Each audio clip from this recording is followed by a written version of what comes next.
Uh, Sorry guys, I know I'm late, but like seriously, I'm late and unprepared. I swear.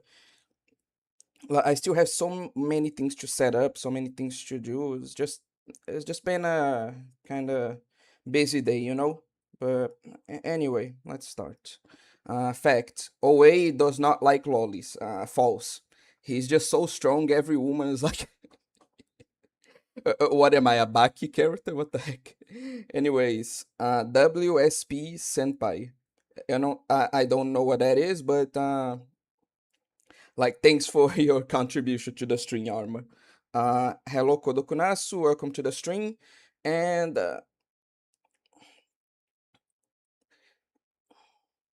it is fine. Okay, okay. So, what do I have to say? Oh, yeah, yeah. Let's start setting up. Before I actually start the string, I'm going to need to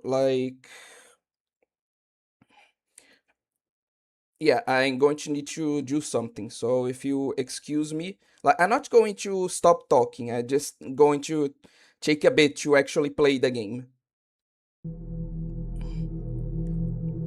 We're going to set up the copyright-free music, right?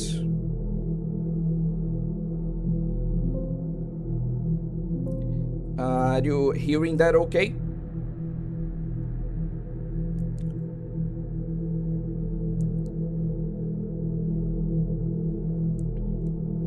Let's sadly read this. Yeah, I get what you mean. Anyway, yeah, today was so busy, I didn't even have the time to do the usual image post yet, right? So I'm going to do that very quickly, and then we'll start the game. Now, what do I name this post?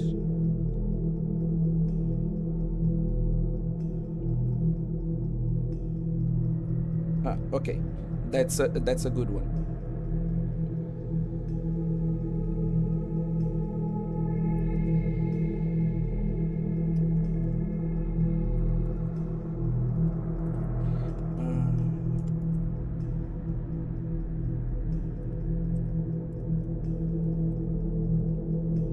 So, to pass the time while I do this, how have you guys been?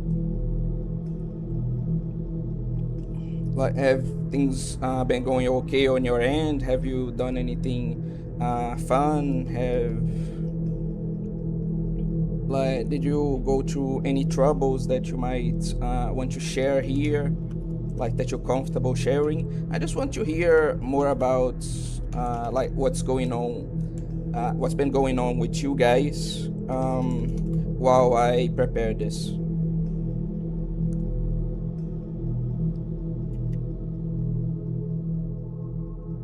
Where is it? Okay.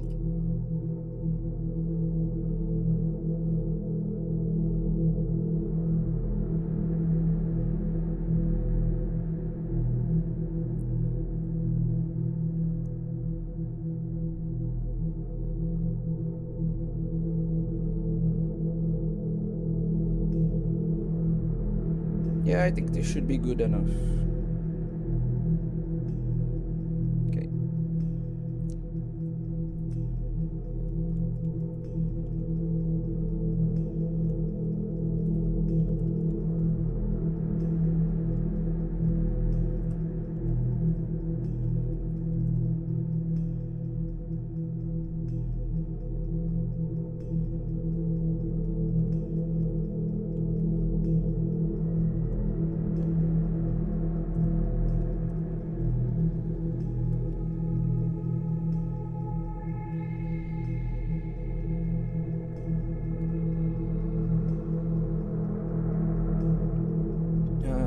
Mental preparation for intense incel moments and chat thoughts. Great. Yes, we can. My mom nags me so badly I started to. Don't succumb to that. Do not, my dude. Trust me, it's not a good path to go down. I must lock in. I have a plan to finish my drawing with eyes today. So are you going to finish while watching the stream or afterwards? Either way, I'm really liking that drawing with the eyes that you're doing. So I'm really excited to see like the finished product.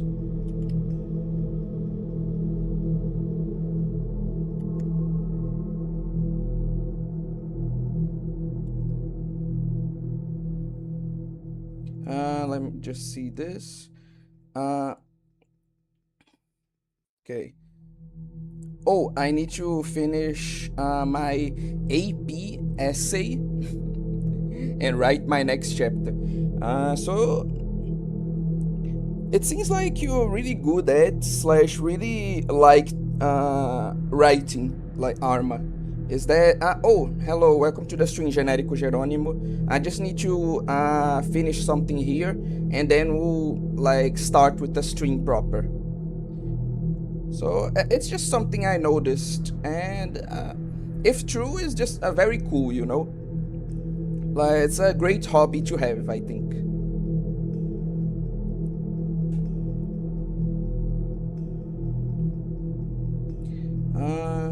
Now here.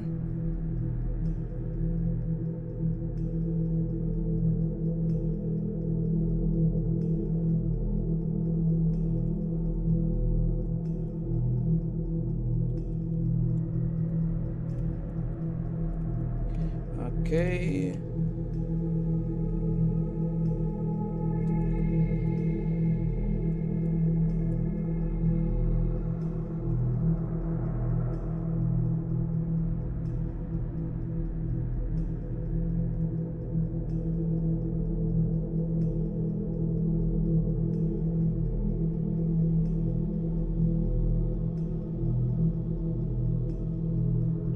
Okay, and now we copy this.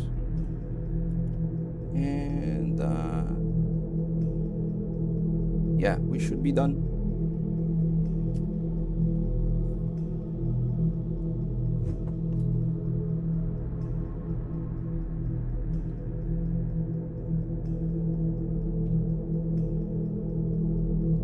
Okay, and finally, like post has been made. Like the image post. So now we can properly like start stream. Let me just actually open the game here, and then we should be good to go. Just one thing that I should inform you guys, and again, sorry for this big delay. It's been almost 10 minutes and we haven't started gameplay, and I really just been really busy, like with the what's the name?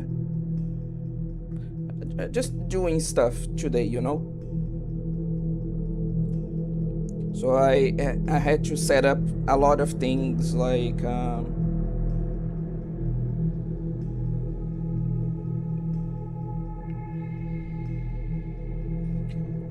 last minute, you know.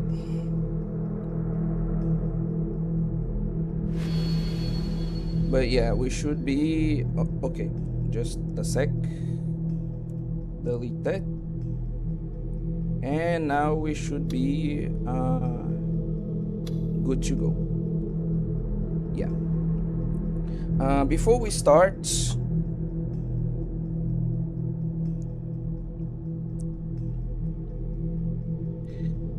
I'm going to like get caught up with the comments, and then we'll start reading the VN. I'll post it publicly tomorrow. What's good, fellow chat? Damn it! Don't say that. It makes it sound like this is a synthetic man stream. Like, please don't say that. Anyway, okay. And you guys, what are you doing? Thanks, but I need to improve my impulse control and writing. That Madoka essay swaps from critical to joking so much it almost seems like satire. Same for my actual writing at times. being good little chuddies and watching the best channel. Don't call me that. While he uses his foot effort. I hate it. Oh, I hate it. Wow, it has been a year since you played this game. Dad jokes, I swear. Anyway, let's start, finally. Load this data, yes. Oh, what do you guys think of the music I prepared? Since I kind of needed to mute the audio for the game, I replaced it with, what's the name? With copyright-free music. I hope it fits well. I have 3 ones prepared. One more action horror music, this more foreboding one, and one for the more like happy-go-lucky moments. We, as in, we all agree with anyway, it works. Okay. Without further ado, let's finally begin this thing. Maybe she was going to turn me over to the police. Maybe she was going to threaten me. This was awful, just awful. Just when I was so close to forgetting all about that murder. The cops had never come to say anything. I convinced myself that I never have to deal with it again. It could be a bit lower, but only a bit. After this line, I'll adjust it then. The cops had never come to say anything. I convinced myself that I never have to deal with it again. I didn't want to get involved.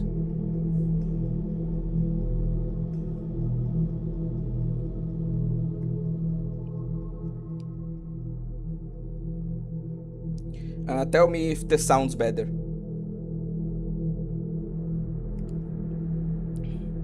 What was you after? I turned around so I could run. But Yua grabbed my wrist from behind. You're running? Her voice made me shudder. It was so cold I thought I might freeze. She didn't seem anything like the girl I'd been talking to a moment ago. And she was gripping my wrist with incredible strength. She was holding it so tightly that it was physically painful. I thought for a moment that she might crush my bones. It hurt so bad. How much of a... Nah, you know what? No, I'm not even gonna say anything. It's too early. I tried to shake her off, but she wouldn't let go. Instead, she pulled me closer, and I almost fell backwards. No, this is an unathletic girl doing this. Like, I don't want to sound sexist, but, like, imagine how weak and pathetic a man you need to be for an unathletic, nerdy girl to just be able to do this to you. Anyway. See, I told you she was the evil girl. Again, I never doubted you. She was really suspicious. But the protagonist was so insufferable that I was like distracted by him like a lot more, and to the point of defending the clearly suspicious character. You know, I'm still on her side, to be perfectly honest. That's how much I hate Takumi.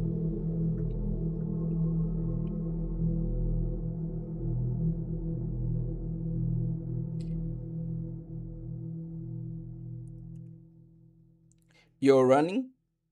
She whispered in an emotionless voice right behind me and right into my ear.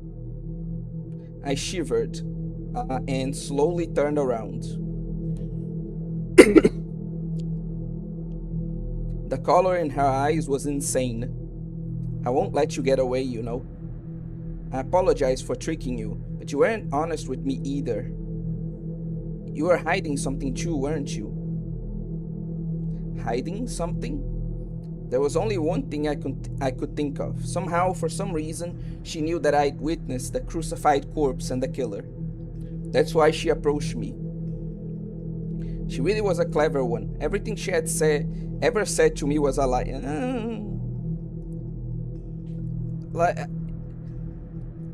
I don't know. It doesn't sound to me like she's evil.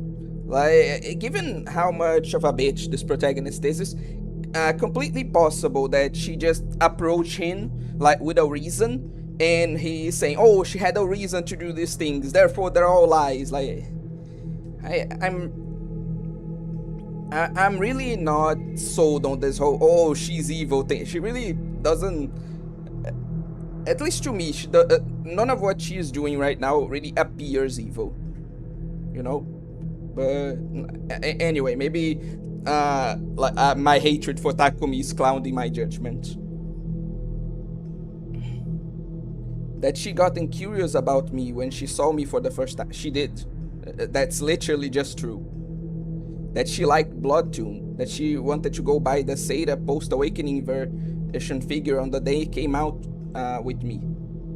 Like, I feel like that's too far. Like, I don't think she would, because she actually bought the figure, so I don't think she would, well, anyone would spend that much money on just to get close to someone on a lie. I really do believe that she might like the anime, or like even have wanted the figure. Like, he's really just assuming these things. Like, oh, hello, Metal Wolf.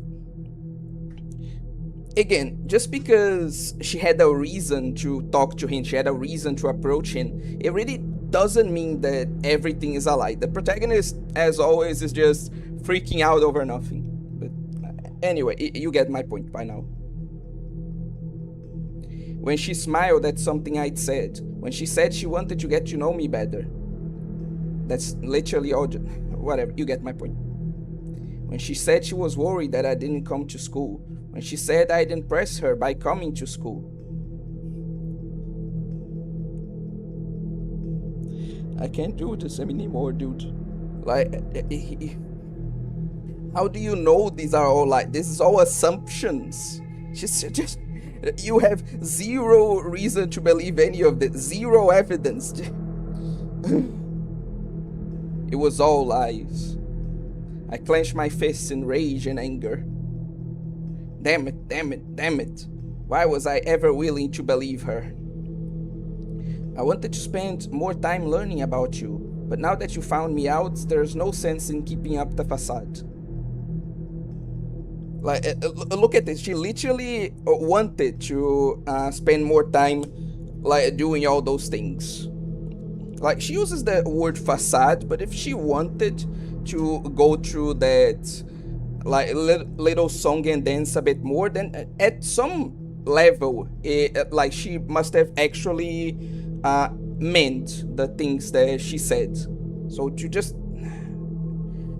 I feel like I'm repeating myself, but I just can't help it. This protagonist, everything just leads me to believe that all this protagonist's problems, besides the actual murder, are on his head. He really is that annoying. Anyway, there's a story I want you to hear. You listen, right? I mean, he doesn't have much of a choice anymore, to be fair, but anyway. You won't tell me you're not going to listen, right? You should listen. I want you to listen. You listen, won't you? Just tell me the damn story already. Now you're pissing me off. If you won't listen. If I won't listen, then what? She was like a totally different person now. That peaceful, easygoing manner she had was completely gone. Now she looked cold and unapproachable, with a terrible intensity about her. She sounded like, oh no, a real woman. Sorry, now I'm just being sexist. I'm really sorry. Her words were as cold as ice, as cold as death itself. What a massive fucking bit. Anyway, the signs of weakness and helplessness she normally showed were nowhere to be found.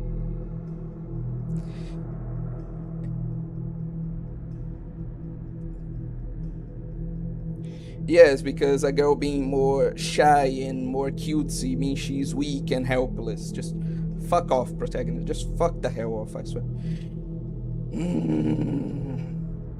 Anyway, I didn't want to hear those words. I tried to close my ears. Bitch!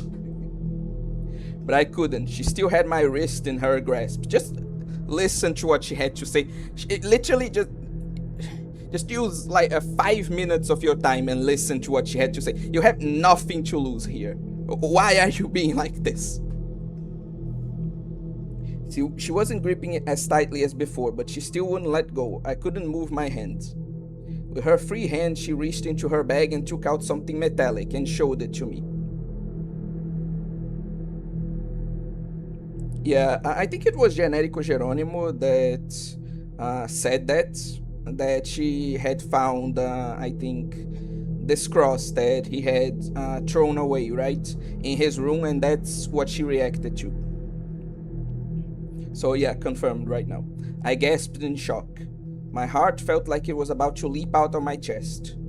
My mind began to race. I had my free hand over my ear, but I let it drop, and I heard her voice, sounding slightly disappointed. You recognize this cross, right? Of course I did. I knew exactly what it was. It looked like a cross, but it was actually a stake. Not many stakes had such an elaborate design. Really, it seems pretty basic to me. At least I'd only seen some once before. That night, scattered on the road. That night, pounded by the demon woman into the wall. That night, pinning the corpse to the wall. So, you do recognize it. You recognize it, don't you? Of course you recognize it. I won't let you say you don't recognize it. Why are you repeating yourself so much? You have to recognize it. You recognize it, right?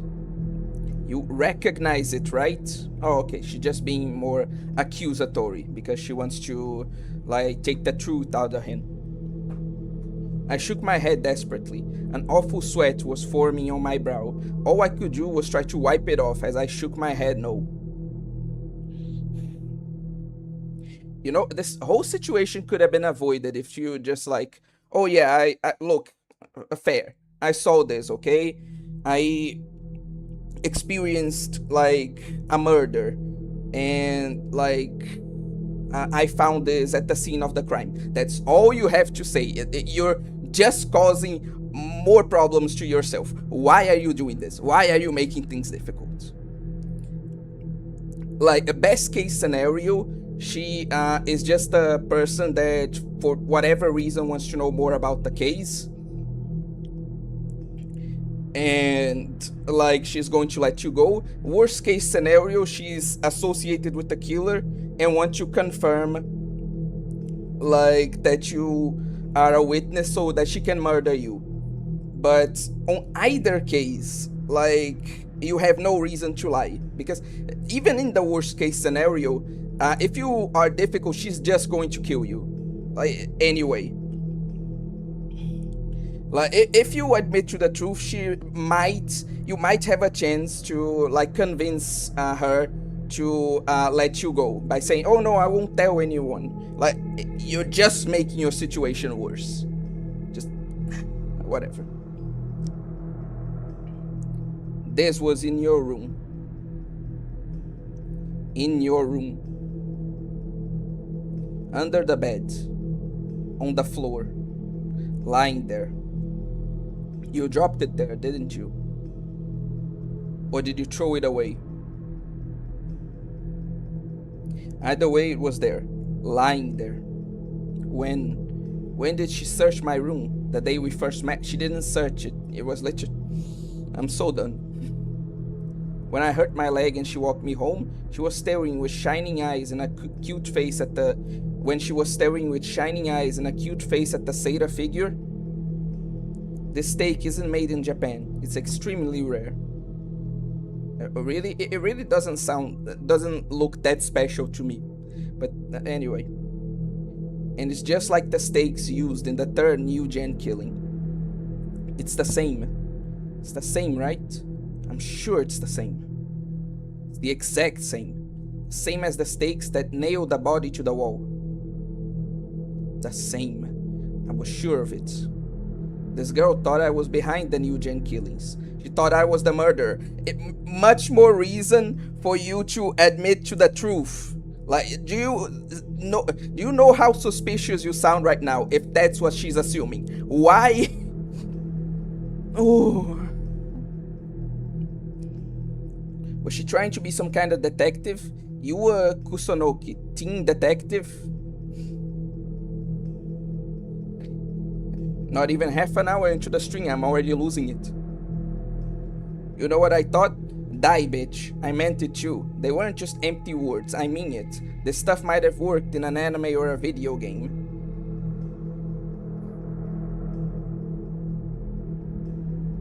I'm literally so done. But I knew that her theory had a fatal flaw. So just... Okay. I'd seen the killer. I'd seen her with my own eyes, that demon. So tell her! The girl whose name I didn't know. She wore a Suimei uniform. She was close. So what? She looked down and sighed softly. Please use that stake and kill him. I'm so done. Can we start playing as her, please? She seems much more proactive and just...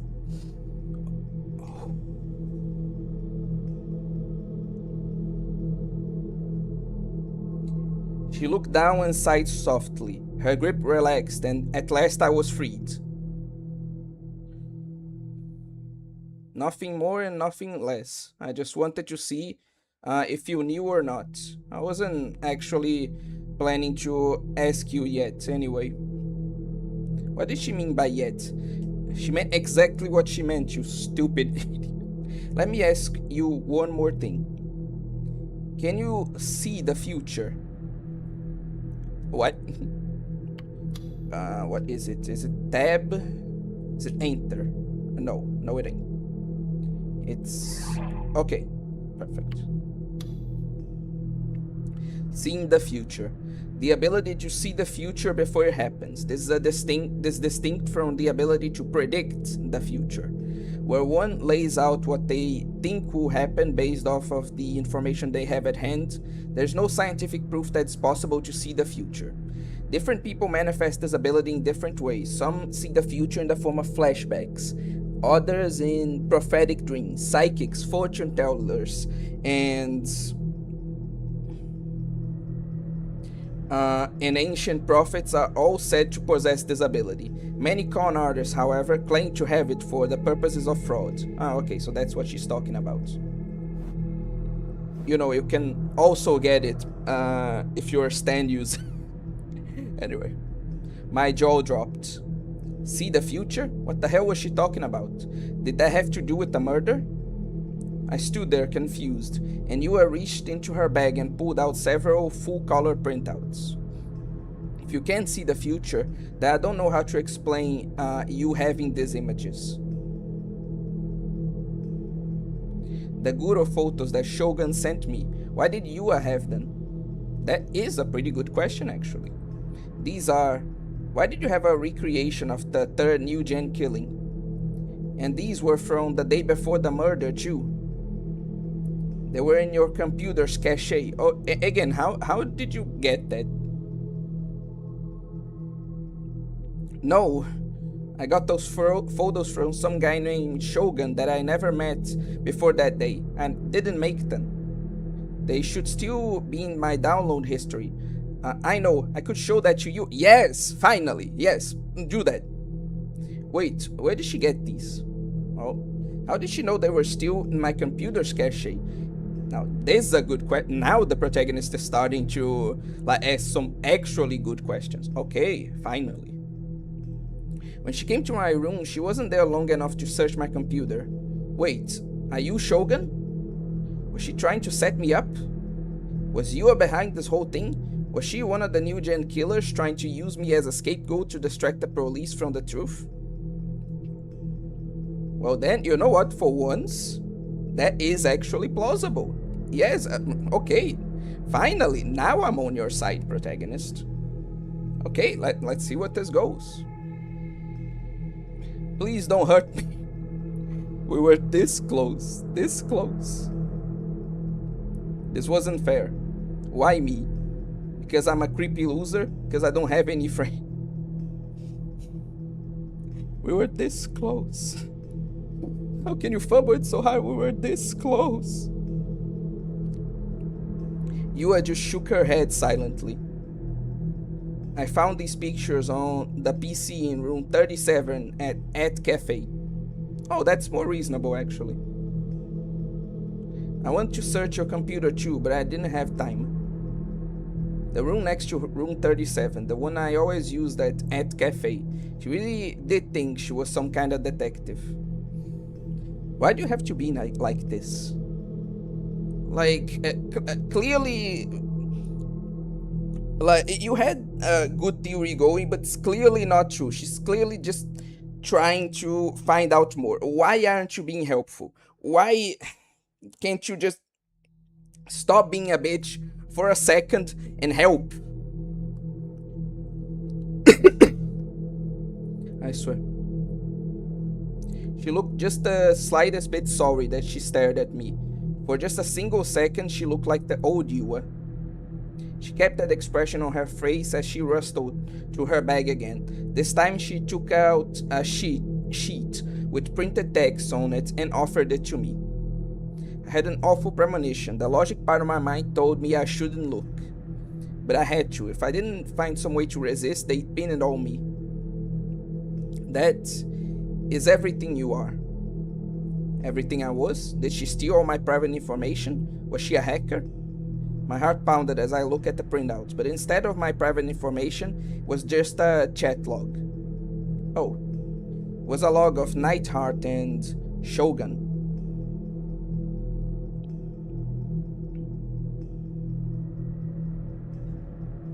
There's something strange about that log, right? Huh? What's strange? It was just a normal chat log. I remembered the conversation I had with Shogun. Look at how Nightheart and Shogun talk. The timestamps don't match at all. Hey, wait a sec. Let me see. Nightheart, Shogun. What? What the heck? She's right. What? Huh?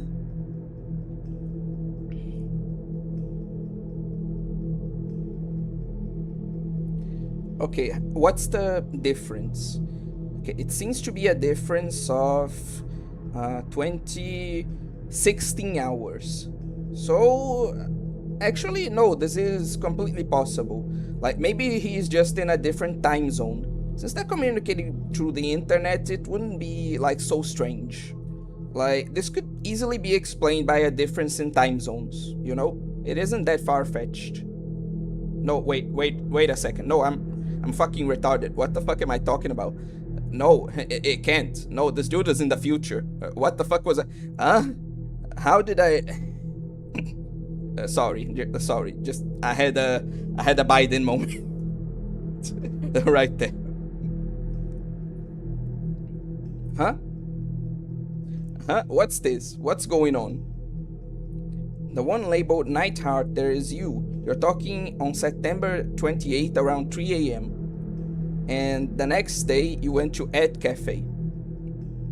You always go to Ed Cafe after you leave school. And you go to school roughly 2.5 times per week. I asked one of your classmates and they said the days you went to school last week were Monday, Wednesday, and Thursday.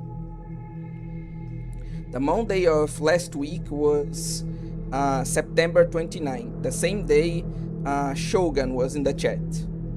What? What was she talking about? She's implying that you're both the same person. And that maybe you sent those images from the future to the past?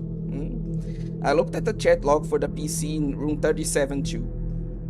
And what I learned was... She paused for just a moment, before looking right at me and delivering a cruel truth. This whole thing was an act you put on. Okay, consider me interested. What? Hello, son. Welcome to the stream. And I should probably get caught up with the comments.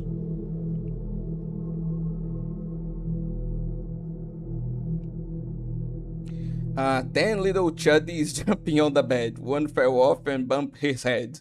The Foid called the doctor, said no more chuddies jumping on the bed. Oh my god. You will deal with him Rand style. That might actually make the game a bit more interesting. Anyway, it's Takumi who is incredibly weak. Me personally, I would never let this happen. So this leads to the bad ending? Fuck if I know. This wouldn't even scare me. I'd just be... I'm not gonna read that. That what corpse? Plot twist. She's a cop. I mean, it would make sense actually, yeah. Incel man. He's letting out his chud rage. He's going to use his Reddit atheist energy to blast them. Oh god. The MC versus a slightly pissed off adult woman. It's pretty much the matchup, and he's fucking losing completely. The MC when a girl who's like 5 feet and 5 inches and 118 pounds gets slightly mad at him. Yup, me. He threw away the cross. So the Reddit atheist joke is a bit more. Okay, that's a golden comment though. She may have short-term memory. This whole situation could have been avoided if Woody called the police. Just as I've been saying, right? Anyway. She's repeating it to force him to talk. You'd say the flashback if it's present, a future. I don't get what you're trying to say here, Kodokunasu. Or having a powerful conqueror haki. I would say no, like the name implies it's a flashback, not flash forward.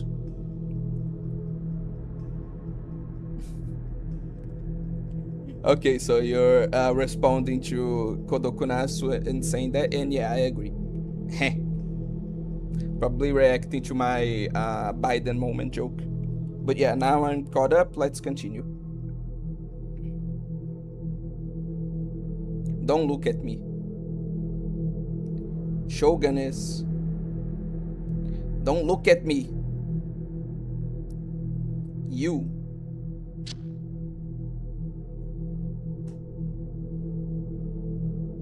I don't want to see anything. I don't want to hear anything.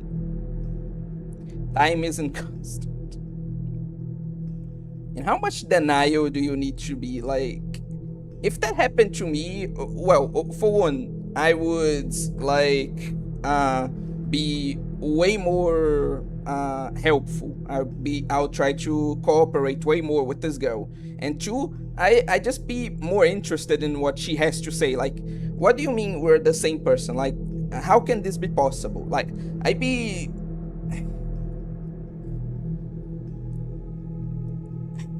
can't get into this because I would have done so many things differently from the protagonist. For one, I would have called the fucking police, but let's continue. Time isn't constant. Memories can contradict each other. There are errors in your vision. The earth doesn't spin. What are you going on about? It's all just a game. I turned on my computer and took a bite out of the fish sausage. Ew. I'm not me. The Seiratan wallpaper came up on the monitor. The world where I belong. I booted up ESO without the slightest hesitation. Isn't this one?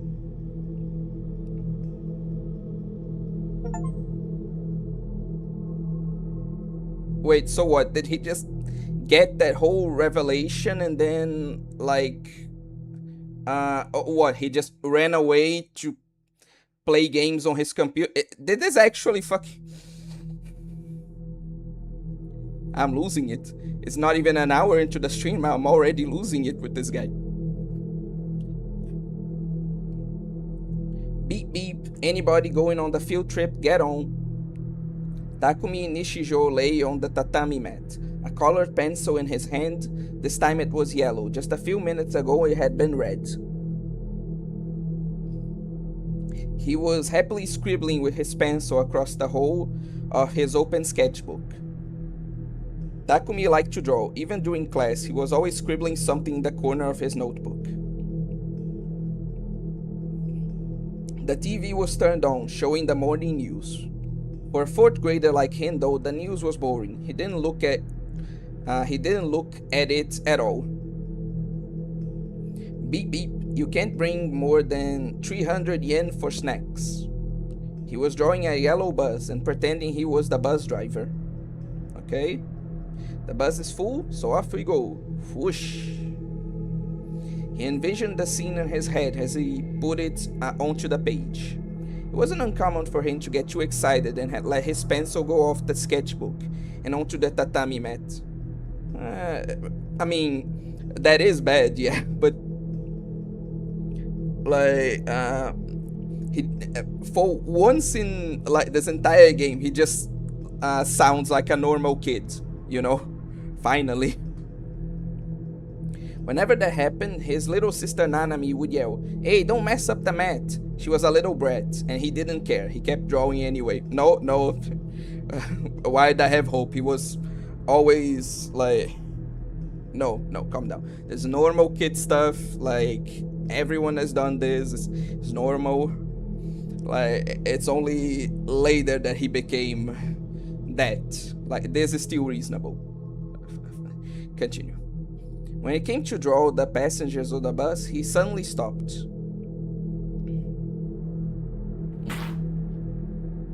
And then he ripped the sketchbook up.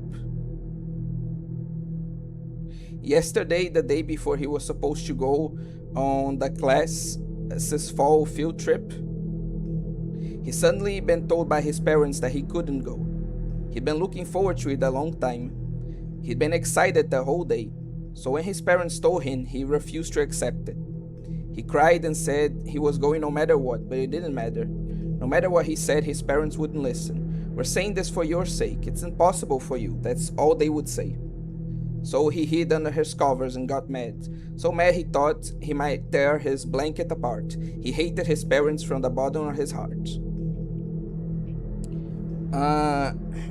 Look, again, for a kid, this is understandable, you know.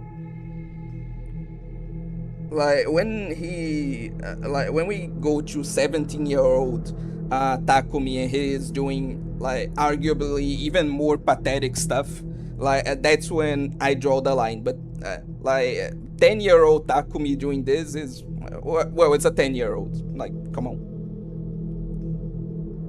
That's how important, how critical the field trip was to little 4th grade Takumi.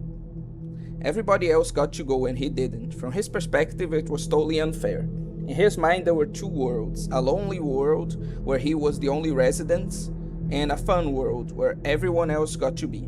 He hated his teacher and his classmates for going without him, and he hated his parents for telling him he couldn't go. It wasn't long before that hatred boiled over. He bit his lip so hard it drew blood, and began to mutter a curse over and over. I wish nobody got to go.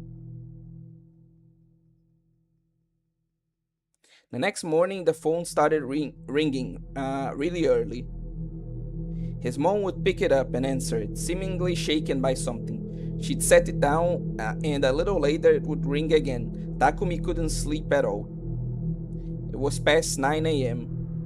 Nanami was sitting on a cushion reading manga. She said, "I'll stay home from school with you," the day before, and so there she was. So she was this much of an angel from the beginning. And you...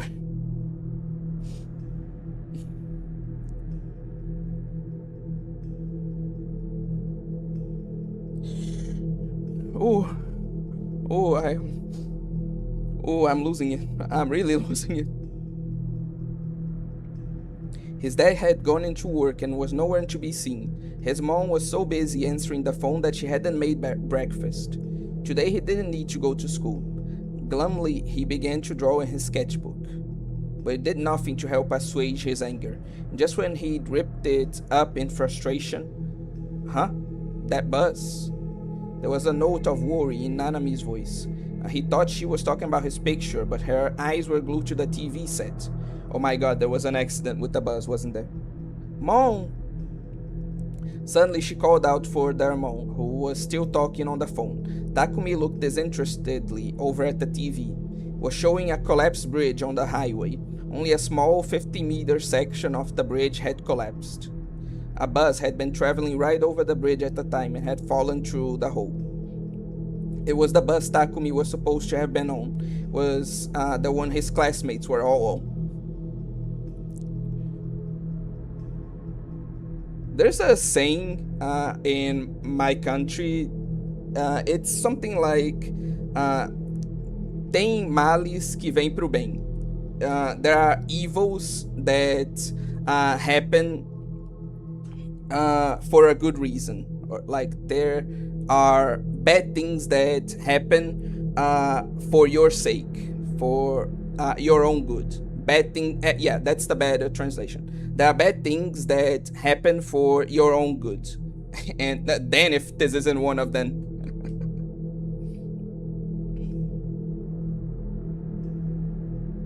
In a single instant, Takumi was able to envision almost everything that had happened. His classmates were all there. Some were crying, some had faces covered in blood, one was being carried off in a stretcher. A reporter was explaining the accident with a stern expression on his face, but Takumi couldn't understand what he was talking about. Taku, listen to me. His mom was standing in the room's doorway, holding the phone in her hand and looking deathly pale. The field trip bus got into an accident on the highway. It's on the TV too. And Mr. Saito is dead. For some reason, Takumi was sure of it, because everything he was seeing on the TV was just like the scene he'd envisioned last night in his frustration and anger.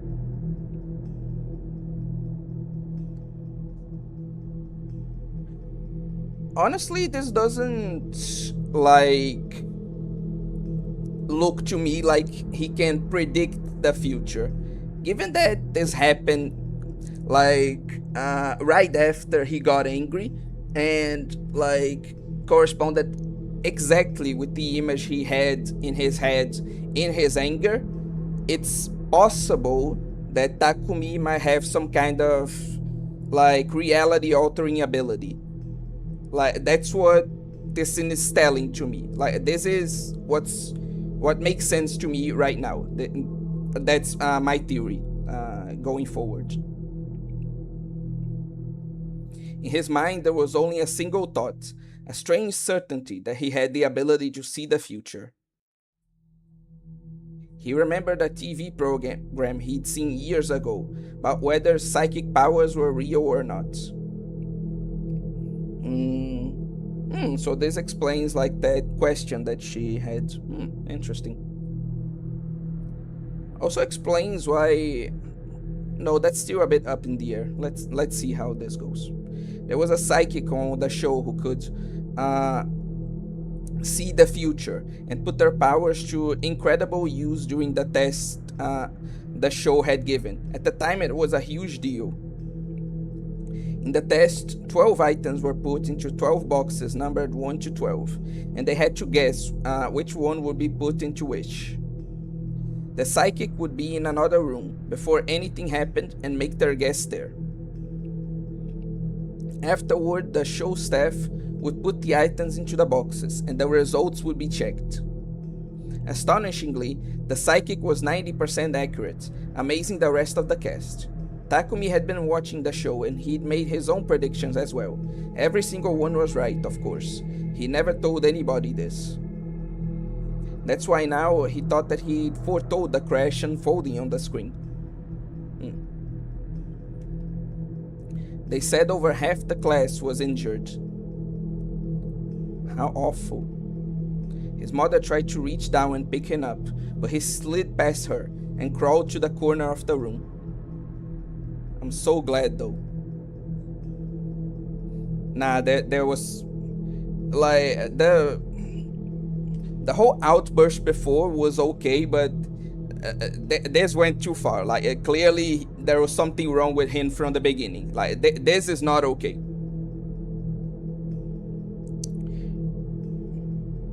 Oh no, it was his mom saying that she's just glad that her son is like fine. Okay, sorry. I take it back. Sorry. I misinterpreted that. They really need to like. There was a patch that people told me to install that adds the like images of whoever's talking like on screen. I really considering like installing that now because this is getting annoying. She whispered in a hollow voice, her gaze wandering around the room. I'm so glad I kept you home today. Takumi felt like he was about to throw up. It was all rotten, he thought. What good was seeing the future? That moment he felt his heart turn cold. Yeah, now that's a more reasonable reaction. For a while, he didn't talk to anyone. He became completely silent. He didn't say a single word to a single person. Understandable after that, yeah. His parents were already overprotective, but this only made it worse. He gradually started to find them ridiculous and began to keep up his silent act deliberately. Oh yeah, that's the start of how like he became like this. So in a way, like it really was due to trauma. Like it doesn't really justify like all the bullshit he's saying, but at least it's interesting to see that there was an actual reason. Like an actual, how do I say this? An actual event that caused him to become like this. That was his way of getting back at his parents, he thought. He was so quiet that they took him to a psychiatrist at a general hospital. He was diagnosed with PTSD. Understandable, yeah. Of course, he didn't have PTSD, so he never took the medicine they gave. I think you do. Given your own description, I think you do. You should take the pills. He just pretended to take it. His parents never picked up on the act, and even when he saw how worried and miserable they looked, he didn't feel the slightest bit guilty. Yeah, now this progressing past the point of like being reasonable. Now it's starting.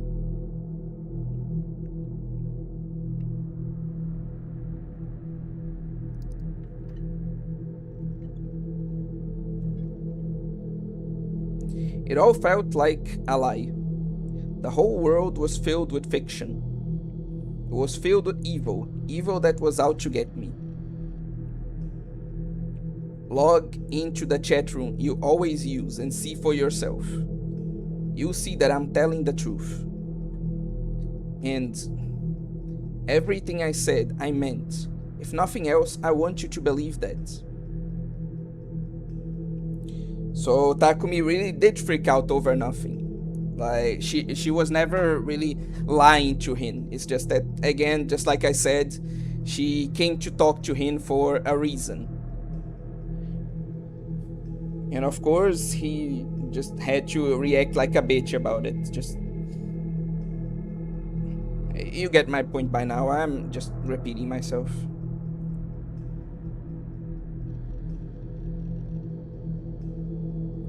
After her bizarre speech, she added that last sentence and then left.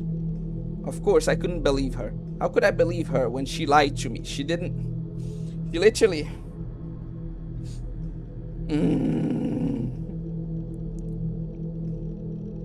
The everything I was that she showed me was something I refused to accept, no matter what. I want to believe there was no way I could be Shogun.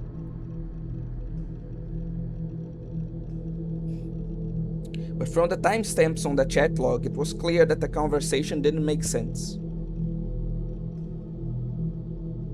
Was I sleepwalking? Finally! Like, something good came out of your stupid mouth. Yes, finally. That's a good suggestion. Let's maybe explore that line of thought instead of being in denial all the time, you fucking bitch. At the time that Shogun had sent these messages, I hadn't been asleep. Okay.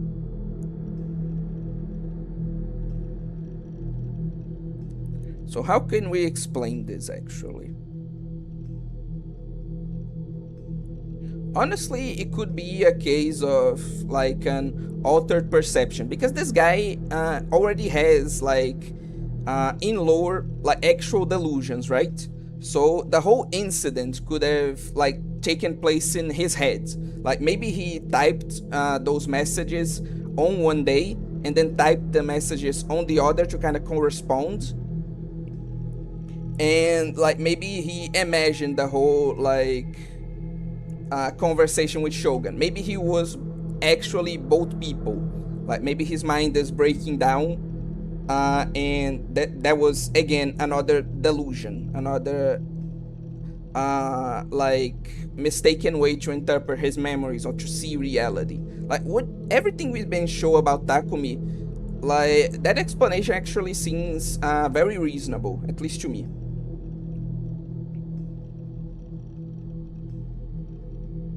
But what do you guys think? Like, what are some of your thoughts on what's going on in the story right now?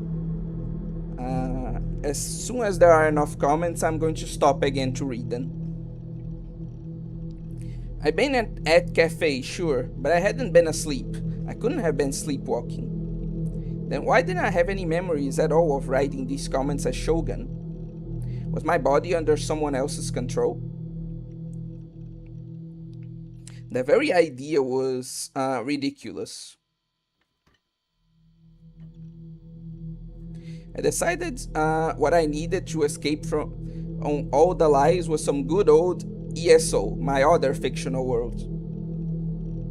How about you stay in this world and like try to explore a bit of your reality, some more theories. Maybe try to you don't have to give up on that. Like what Yua said was true. She did care about you. Like she even wanted to continue doing that before asking you. Like you're the one that caused all this to become difficult. Why don't you just go to Yua and then you can discuss this? You can try to like find out more and help her. Like you can become even closer friends and like why are you like this? Like there's such an easy and obvious path forward. There's such an easy way to correct every single one of the problems in your life, and you just refuse. You just fucking refuse. Why? In ESO, everything was a lie. It was just a game after all. But in Basilard, I could be Nightheart, a godlike being. If only the lies and fictions could be like this. I could accept that reality. I want to be here forever. Whatever, I'm tired. What's wrong with that?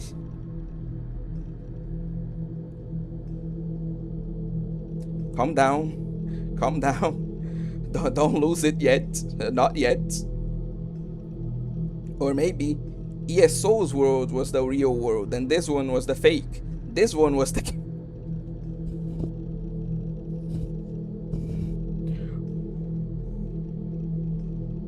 Takumi Nishijo was just a fictional character. My true identity was Nightheart.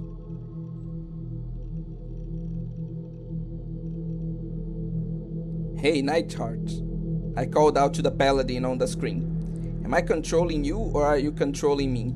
Are you the real person and I'm the avatar? What if the world I'm in is a game? If that's the case, it would explain everything. He just went insane. He just actually went insane this time. Actual cuckoo bananas. Somebody was staring at me right now, just like I was staring at Nightheart. Whose eyes are those? Then the answer to that question would be the player controlling me. That was the case, then I wish they stopped sucking at the game so much. But an avatar doesn't get to complain. Look, if I was actually allowed to play as you instead of being stuck, like, as the screaming voice in your head, like, I wouldn't be playing you in such a shitty way. But unfortunately, I'm here, having to, like, deal with your bullshit. Instead of like actually being allowed to do something. I'm a prisoner. I'm a prisoner. I'm not a player.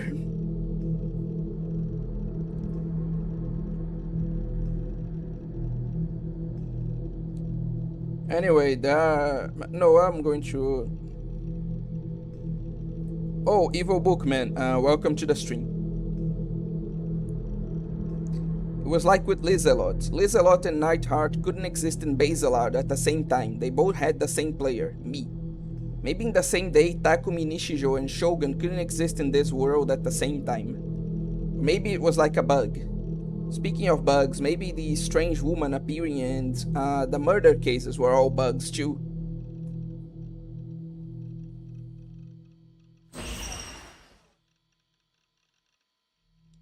The images Shogun sent me flashed through my mind, and I winced. I shook my head desperately. I wanted to run away from everything.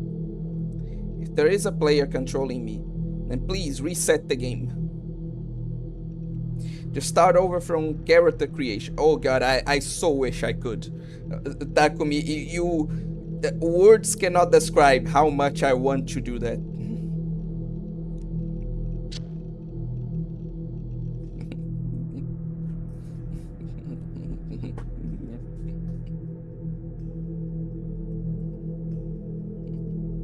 The waiting room at the university hospital was filled to overflowing with old people waiting for their exams.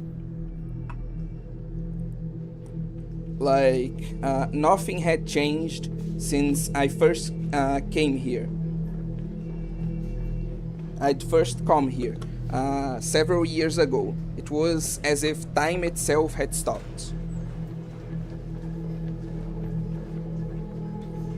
Everyone wore a gloomy expression. Between that and the stench of disinfectant, the air was heavy and stale. 5 minutes in this room was enough to make you want to, I can't say that on stream, delete yourself from the game. Or whatever the fuck. I didn't like hospitals.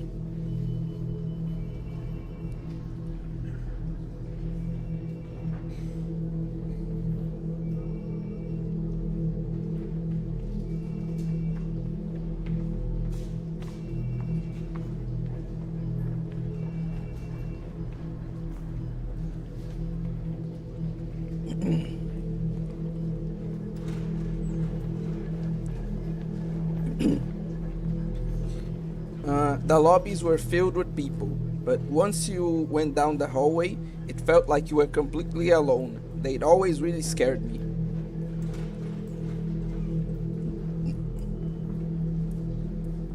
It felt like the hallways were full of the stench of death. It always seemed to me that death was the true face of a hospital, and if you went further down the hallways, you'd find even more terrifying, awful secrets. So to tell the truth, I didn't want to come, but there was something I had to know, and so I had no choice but to sit here waiting for my exam. Even while I was playing ESO, the words Yua had said kept spinning through my head, and I couldn't concentrate at all. I ended up staying awake all night, imagining all kinds of terrible things, and started to get really scared of there being something wrong with me. At last, I decided to go to a hospital, so I could get a doctor to tell me I was completely normal. I want to prove that Yua was the crazy one, not me. Bitch made reason, but at the very least, the actions you took were finally a decent. I have to take what I can get, right? Anyway. I was used to coming to the psych ward of this hospital. When the lady at the front desk had asked me if it was my first time here, I nodded without thinking about it. But it wasn't my first time at all. Ever since the bus accident, my parents had taken me here on a regular basis. When I got to middle school, my doctor told me I was completely cured and I'd stop going. It'd been about 4.5 years since I last come here.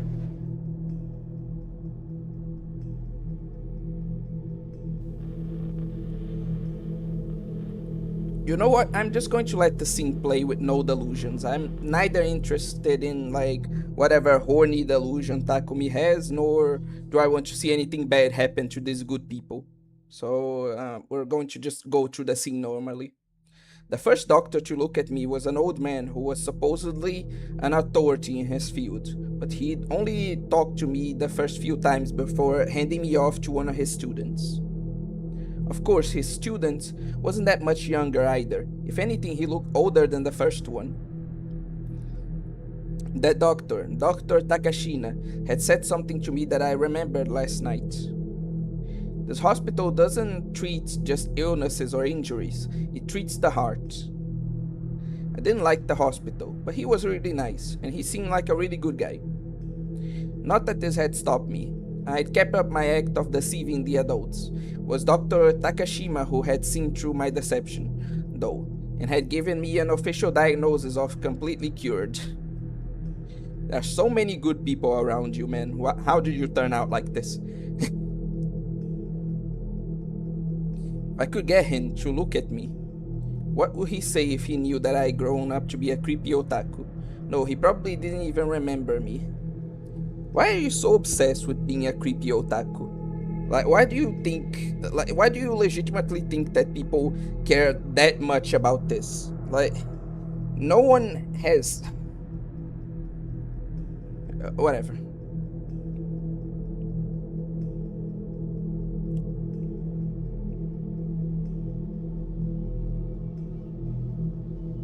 I waited another 3 hours before they finally called my name.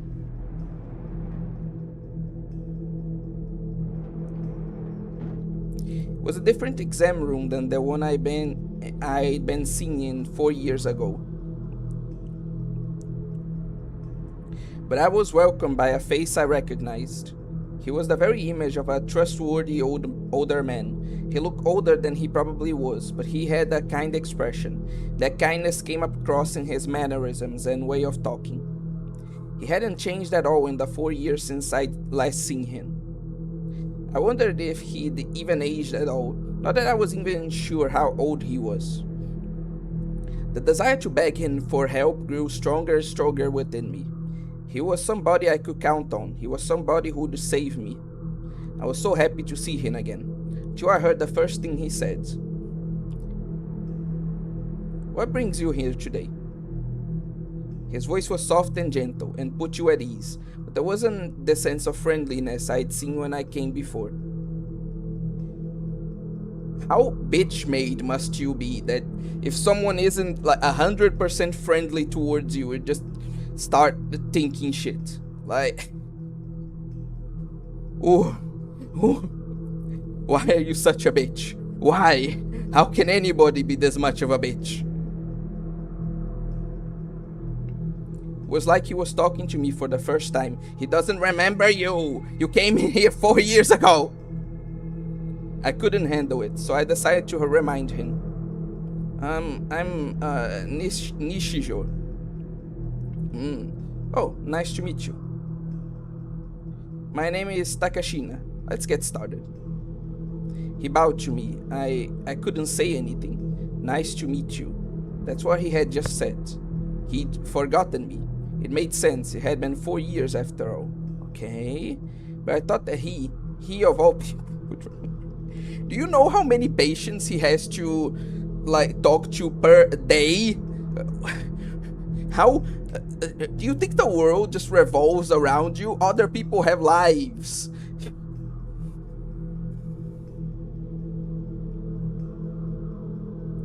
I kinda had that hope. Whether it was fair or not, it was not fair. When that hope was shattered, it just made me sadder. It felt like I didn't matter. He looked in my eye as he spoke, but I looked away. You said you'd want to find out if you were sleepwalking. Did something happen? That's right. That's what I said on the form, but it didn't matter now. He didn't even remember me.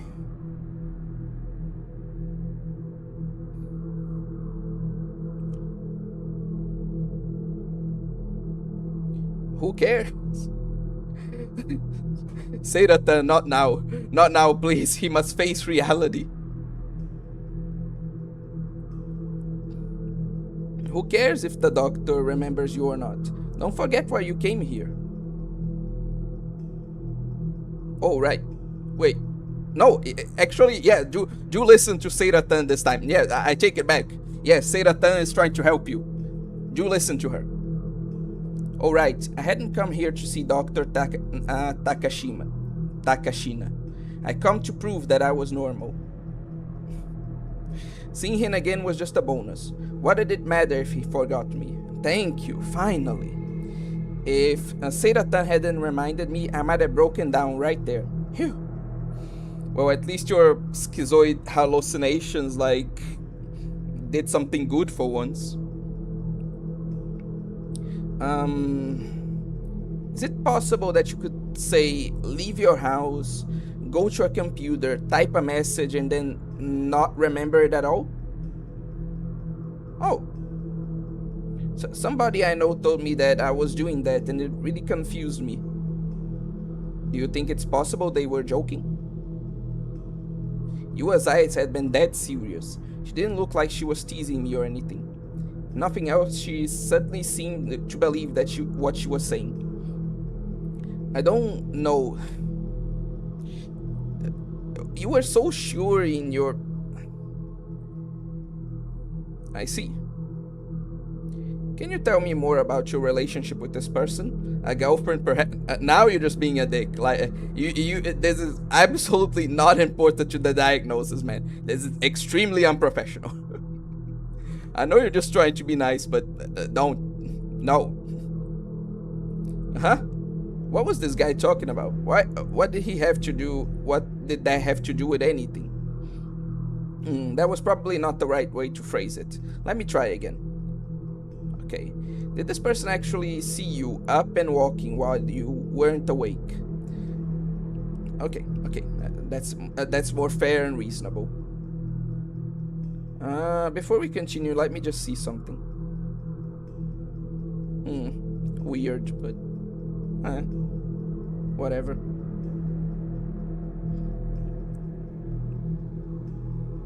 Oh, was that what he meant? I shook my head. Then there's no evidence of it. I shook my head again. She thinks that she's some kind of detective. She showed me all kinds of evidence. I see. And has there been any evidence or history of sleepwalking in your past? No.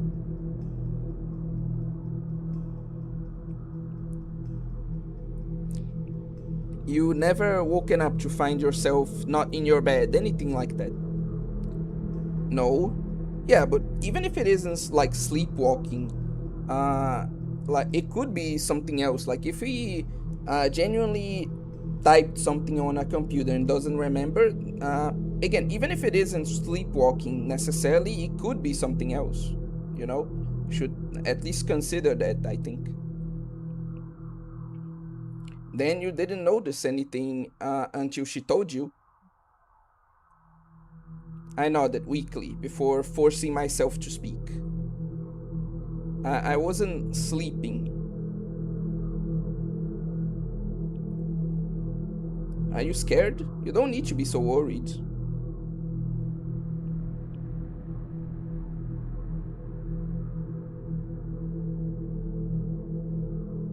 No,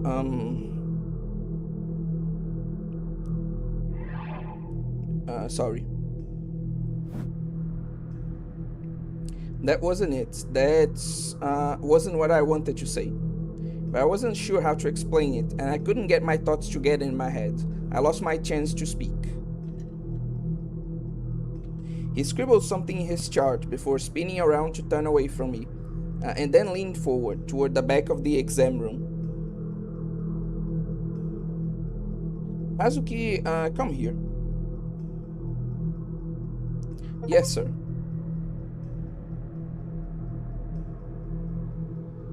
A young nurse came over. The doctor showed her... Wait, what was that? Did I get an achievement or...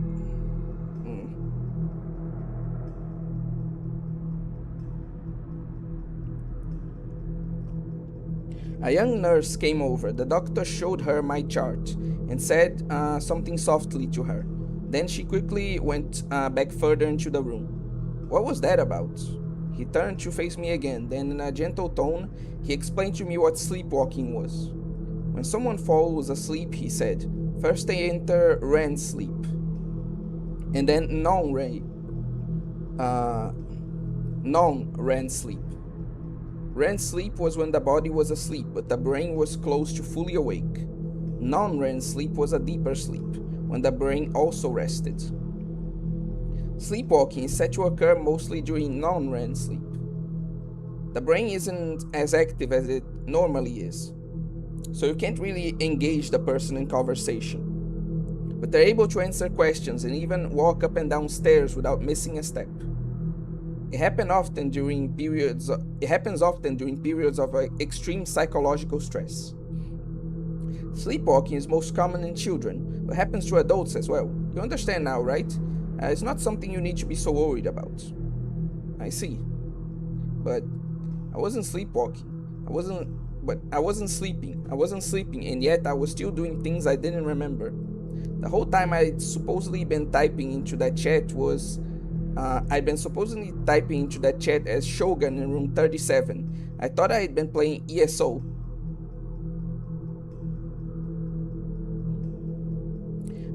Was that what you'd call sleepwalking? I wanted to ask, but the doctor just kept talking. There are several ways to test for sleepwalking. The fastest would be to have you fall asleep in this bed right here. Haha. But sometimes it only occurs during specific circumstances, just as when you're sleeping in your own bed, for instance. Another question is whether, when you're walking about while unconscious, you just walk around randomly, or if some kind of obsessive compulsiveness compels you to follow a certain series of actions. It's also possible that your mind needs to be in a certain mental state. For example, you could feel relaxed at home but not here. Well, won't you try taking a nap here? It wouldn't hurt to try. I could make sure I wasn't sleepwalking, then ask him the question I come to ask.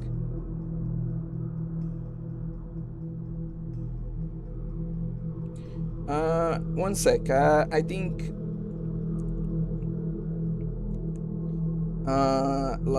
yeah, there are enough comments that I should address it now.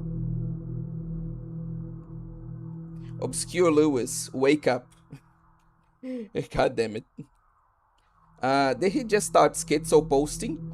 It's the theory we're going with right now, that maybe he did something and then forgot about it. Like his memory is flawed. But he started schizo posting to himself. It's kind of funny actually. Then I just got here and I thought this was a bad end or something, but this is just the end of chapter 1. I mean, yeah, this is a horror VN, so that makes sense. My coworker losing his mind, bro. What is this? Disregard the absolute void. Drawmax. Normal kid in my opinion. Takumi is goated. Takumi's parents saw the future. Japanese not including dialogue tags to troll foreigners because it's usually obvious who's talking when it's in Japanese. Again, but generally in translations, they do include the name tags. Like for example, in Princess Evangel, which is a Japanese VN, like they include like name tags in the translation. So I think it's less of a Japanese script issue and more of a translation issue. Anyway, sorry for not responding, I just had a power outage. God, that must have sucked. If that's the truth, he's basically pulling an FF10 on himself. Kinda, yeah. Have no idea what's going on because I missed a couple of streams of the... I wonder what MMO or FromSoft game this is based on, because it looks like a cursed early 2000s RPG. Yeah, it's supposed to be like just a little asset to illustrate the game that he plays, which is ESO. He's doing the butterfly dream dilemma. Do it, law. No, it is just going to make things inconvenient. Like, it's not going to help at all. It's not just his insecurity, but also his identity. Look, I get this, but like, him caring about it is one thing, but why does he assume that everyone else cares about it? That's my point, you know? In Chaoshead, I like that characters are blinking. I'm pretty sure this happens in most visual novels. I might be wrong, but yeah, it's a nice detail overall. May Hazuki wear glasses? Hmm? The doctor is doing the fox face thing. He's probably lying. Hmm. Again, it's that thing. Like, there are characters that are suspicious, but Takumi himself is like so unhelpful. He like makes things so much worse for himself that it's difficult to suspect them, because it's way more reasonable to just assume, oh no, they're trying to, like, this is all happening because these poor characters are being forced to deal with Takumi's bullshit.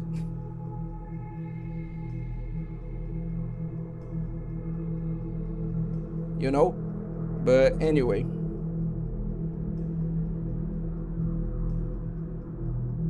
make Hazuki wear glasses was the chivo. Oh, so yeah, I got an achievement, and like yeah, that was the achievement. Okay.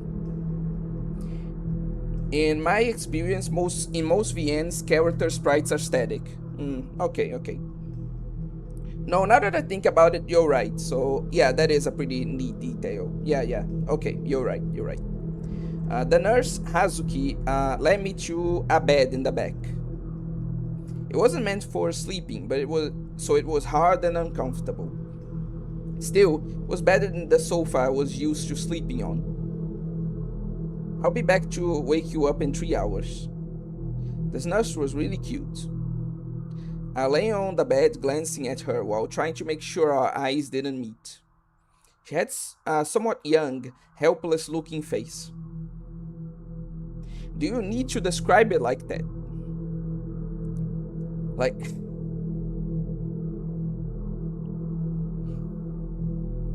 you could have just stopped at, oh, she looks cute. Did you?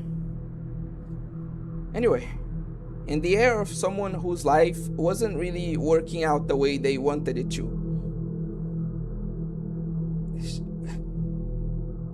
That schizo posting is real, man. It really is. Still, she went about her work quickly and steadily. She felt like one of the girls from an old age game. Who looks at the... One sat in a hospital with lots of... God, you're fucking disgusting. Why? Why are you thinking these things about this poor girl? Just...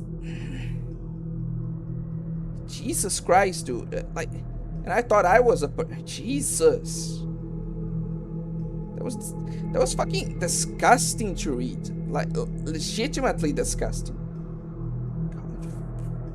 God. Ugh. Anyway. Takumi sounds like he's projecting. Yeah, definitely. Just fucking... I'll make sure to keep an eye on you as best as I can. So don't worry about a thing. Just get some sleep. In other words, she'd be watching to make sure I didn't get up and start walking around. Okay. Good night. She smiled a little before closing the curtains and leaving. Surrounded by white curtains, I let out a deep breath. I could hear lots of things. The voice of the doctor as he examined his patients, the other nurses walking around, even the door as it opened and closed. It was pretty hard to relax. Could I really sleep like this?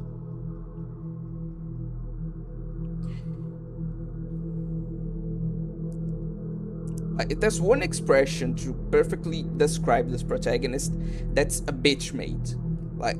I haven't seen a more bitch made protagonist in all my years playing games, I swear.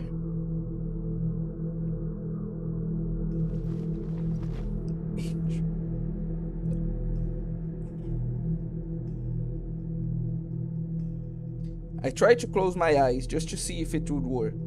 The second I did, the Guro images that Shogun sent, the sight of the corpse nailed to the wall came flooding back to me. I forced myself to think of Seiratan instead.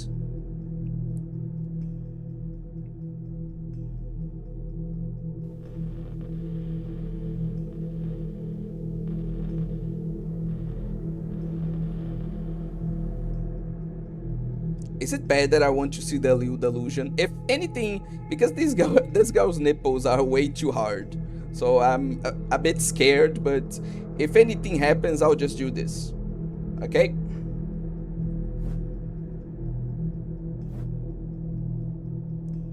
So yeah, let's go with the horny delusion. Wow, Taki, you hate going outside, but you still came to a hospital. Amazing. You know, I always thought you were a really strong boy. You know, actual person who actually, like, you know, a real person who actually said those things to you and probably meant it. You were. Like, maybe, like, just maybe, if you weren't such an asshole, you could acknowledge that she's a good person. You should be talking to more. Just whatever. Inside my delusion, she was happily bouncing up and down. Next, she whispered to me in a sweet voice, I love how strong you are, Taki. And you don't sleepwalk, by the way. I see you every day, so I know. Don't let any 3D girls fool you. You got me, right? Look, Seiratan, you're generally a good presence here, but you're really not helping with this stuff. Please don't encourage him to keep doing that. Let's go back to your container house and spend our days together. Just the two of us, dork. Seiratan, you're so cute, Seira. Seira was my ideal wife, after all. No girl could ever be better than her.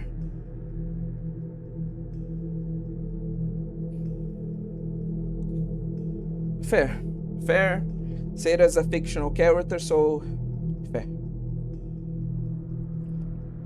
3D? Who cares about 3D? I couldn't wait to go home. Seira would be waiting for me with a big smile and a welcome home. Just wait, Seiratan, I'll be coming for you.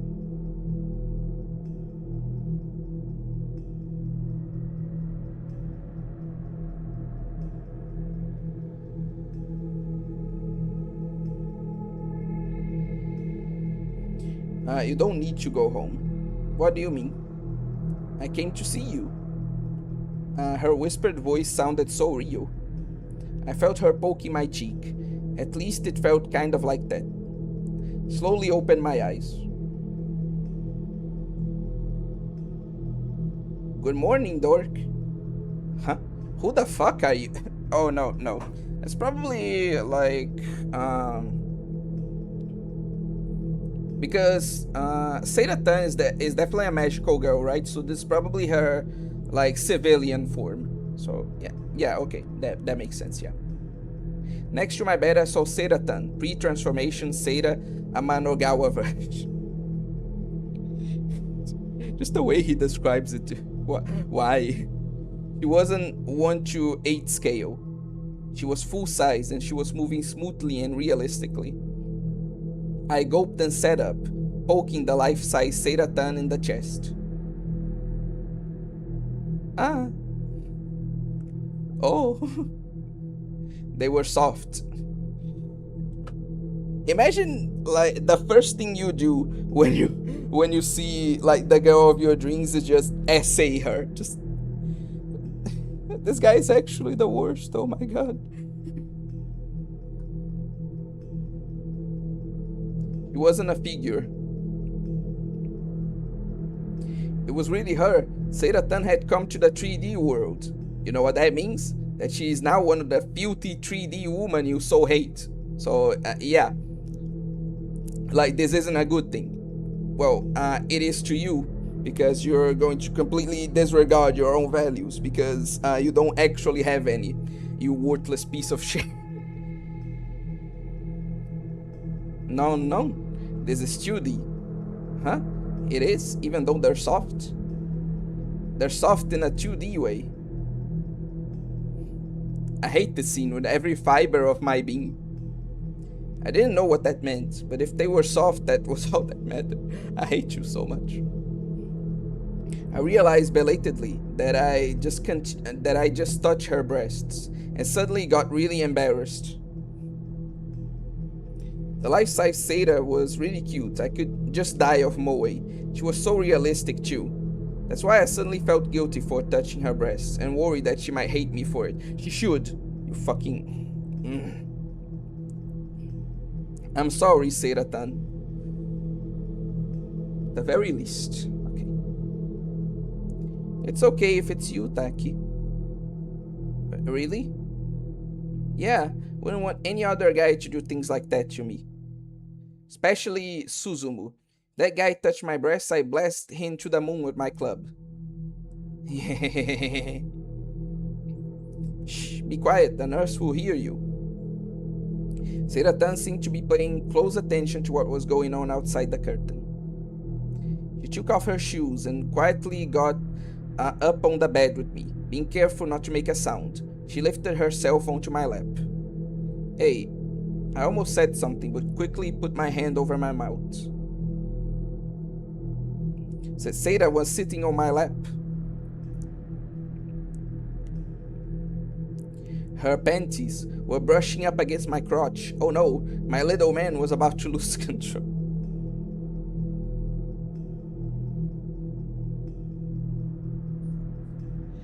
Okay. Oh. Seira-tan put her face up close to mine. She smelled good, so this was what Seira-tan smelled like. Can't this get much creepier? I swear. Hey, Taki. You should become 2D too. Can he use a noose for that? Sorry. What did she mean? You're still 3D. So I'll make you 2D. That's okay, right? Could she do that? I can, and it feels really good. I could hear the sound of the nurses walking around outside, after the doctor talking to another patient. The only thing separating me from them was a single curtain. If it was opened, everyone would see us. The excitement and guilt I felt from doing something like this at the hospital was making me dizzy. Especially since I was doing it with Seira-tan, my absolute favorite wife. Oh, I was so happy. I couldn't think about anything else, I just nodded my assent. That's what I wanted to hear. I love you, Taki. She pressed her lips against mine.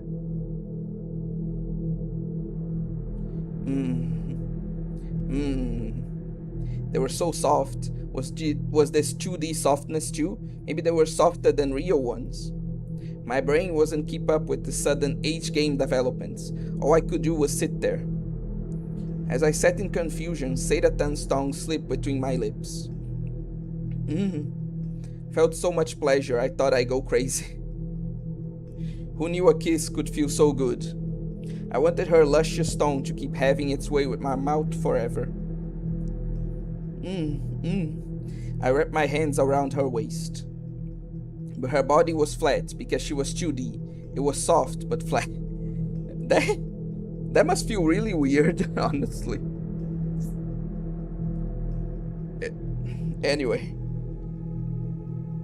Like, if she's 2D but soft, just how does that... I don't want to imagine it. Like kissing paper, maybe. But it still felt so good that I didn't care. I was overcome that I couldn't even think about it. Seira-tan was so hot. She sucked on my tongue. I felt like I was about to die. I couldn't take it. It was starting to hurt. The suction coming from her mouth was incredible. I tried to pull my tongue back, but I couldn't. She sucked harder. My tongue was being pulled forward, so hard I thought it might tear. And not just my tongue. The back of my throat burned. My eyes were about to pop out their sockets. Couldn't breathe, my chest hurt. Felt like my stomach was being turned inside out. She sucked harder. Seira-tan was sucking up everything. My organs, my flesh, my bones. She a succubi? What the fuck? Could feel my beating heart pounding as it came to my throat. Could hear the thick arteries connected to it snapping within my body. It was an impossible feeling. The pain was unbearable, but more than that, it felt good. My whole body had become I'm not reading that. Literally every inch of me.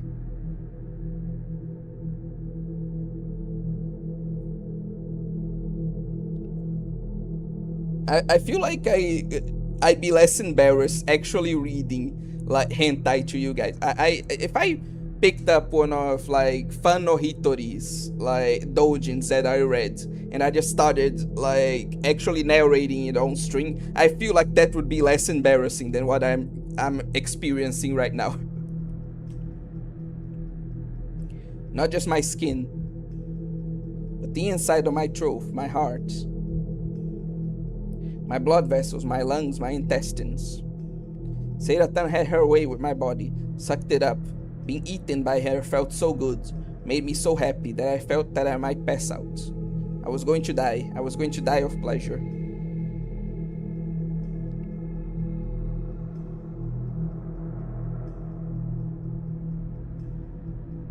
Seiratan let go, satisfied after sucking up everything inside my body. Mix of blood and drool was dripping from her lips. Taki, you were delicious. She smiled seductively. Didn't have the strength to answer. She'd taken everything from me. I never felt such incredible pleasure. I couldn't even think. My mind felt like it was in a thick fog. I had trouble forming coherent thoughts. Look, Taki, look at your body. You're 2D now. Oh, that's what she meant. God, I really didn't think this would be so literal. What does this even mean? Do I want to find out? Jesus Christ. Unsteadily, I lowered myself off the bed. My body was flat, like hers now. It was hard to walk. I felt unsteady and soft, and couldn't stand up. I fell to my knees and then collapsed to the ground without a sound. Seiratan, I can't get up. Help me. I heard her voice coming from up on the bed. Welcome to 2D.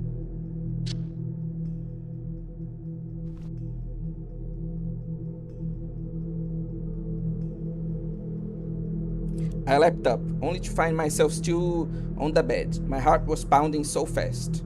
My heart was still in my chest. I patted myself all around my body. It wasn't flat, I was still 3D. Seiratan was nowhere to be seen. Of course she wasn't. A dream, huh? I wasn't sure it had been a good dream or a bad one. I let out an unconscious sigh. What I had just experienced was right out of a doujinshi I'd bought. A blood tune one by Circle Piru Piru. Must have used that doujin as a basis for my delusions. Piru Piru? Sério? Why didn't I realize while I was in the dream? I knew, of course, that you never knew you were in a dream while you were in one, but it still bothered me. Nishijo? I heard a voice call me from behind the curtain. Quickly opened, and I saw the nurse from before, Hazuki. Good morning. Okay, there are enough messages right now that I think I should start reading them again.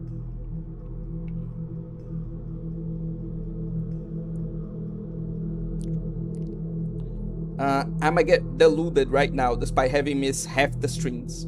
Yua should have taken Yua should have Takumi's air in her. Like you're basically just saying flowery language that she should have his child. Okay. Maybe some responsibility would make him face reality. Worst thing I have ever said. No. I completely agree. Yes, this is what should happen. Budokai Tenkaichi description. From curiosity, is Seira inspired by some particular anime character? I thought I knew it just meant to be generic magical girl. This version is more inspired of the classic VN heroines than any magical girl. Yes, true. It's rather this case. Giga Chad goes to hospital to sleep in their bed and zerk to his waifu right in front of them. I don't think that's Giga Chad. That's just being a creep. Just I know you're kidding, but actually, like, don't do that. Don't zerk it in public, like anywhere. Okay, please. Her magical girl form I'm trying to remember, but her head reminds me of an old sci-fi anime, but I don't remember which. You could narrate metamorphosis. Enough people have done that already. Takumi has the potential for being a Toho fan. What do you mean by that? Wowing uh, wowing publicly is less awkward than this scene. True and real. Her head kind of reminds me of Lala's from To Love Ru. Yeah, that's probably the anime that like he was thinking of. Flat is a symbol of status. Yes. Yes, her. Thank you, son. To Love Ru is gold. 24 karat gold. It's the worst thing I've ever said because this man will not face reality. Fair, fair, fair. Also, maybe a bit of a hot take, but I didn't like To Love Ru that much. Like, it was 50-50 to me. I feel like the anime I think had I can't remember how many episodes it had, but I remember when I watched To Love Ru, I absolutely hated like half the episodes, and I really liked like the other half. Like I remember that being my impression of it. I really hated like half of it, and really liked like half of it. And it's not like, oh, the first half was bad, but then it became good later. Because True Love Ru is kind of a more episodic anime, especially at the beginning, right? And so it was like I would see an episode I would like, then another episode I would like, then one I absolutely hate, then another one I would like, then like three that I absolutely hated before going back to liking it, that kind of thing. That's my experience with True Love Ru. Ultimate Toho fans want to be eaten by the yokai waifus. That's what I regret asking. Anyway, I'm just going to drink a bit of water and then we'll continue.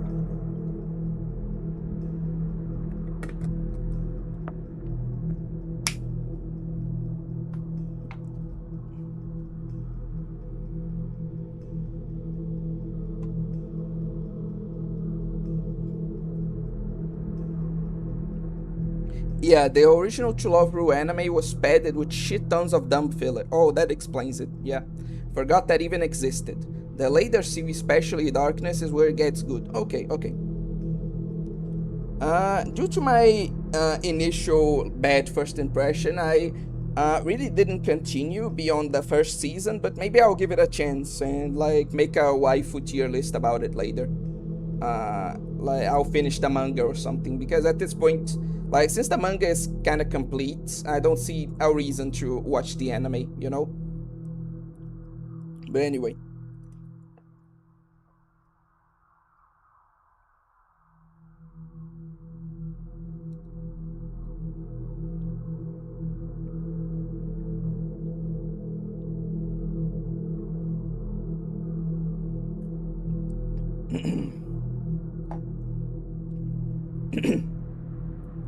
Good morning.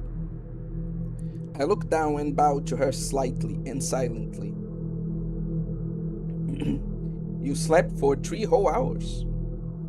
Huh? It's been 3 hours already? I hadn't really kept track of time because of that crazy dream, but I must have been really tired. I mean, you did, like, stay awake all night. Like, you pulled an all-nighter, so that makes sense. You seem to be having some kind of nightmare. Are you okay?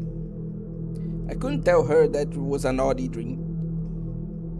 You don't need to, just like say, yeah, it was a pretty scary dream. Just say that. That's all you need to say. I was a little ashamed of my libido, to be honest. The first reasonable thing you say. Well, it's not the first, but it's one of the only ones. But there was no sign of sleepwalking, I can tell you that. Her tone was reassuring. Well, it's possible that you just didn't show any symptoms today. We can't be 100% certain. No, I'm not a sleepwalker. Did you ask the question I came here for? I didn't see the doctor. Hazuki offered me a sheet of paper. I looked at it. There were various questions for me to answer. This is a worksheet that will help us understand your current mental state. Think of it like a psychological test. Once you fill it out, the doctor says you're free to go. Can I talk to him? Sorry, he's busy with other patients. He says to wait back. He says to wait a week. If your symptoms don't get better, to come back. Can't you just ask the nurse? Like, I know that it's from fictional series. Like, you don't really get that impression. Like, in fiction, nurses are kind of just the doctor's assistants. But that's not the case at all in like real life. Like, you actually need to train really hard to be a nurse, and they actually have a lot more like responsibilities. And I actually well trained and well equipped to do like something like a lot of medical procedures, you know. So like realistically, I know this isn't realistic. There's a fucking anime game, but like realistically, if you really want an answer to your question, you could just ask her. You know, I'm pretty sure she could answer you. I'm an hour late. What happened? Essentially, to like summarize it, we found out that Shogun is apparently Takumi. Like, according to Yua, the girl that was like accusing him, right? Wait. No, you saw that part. I'm sorry.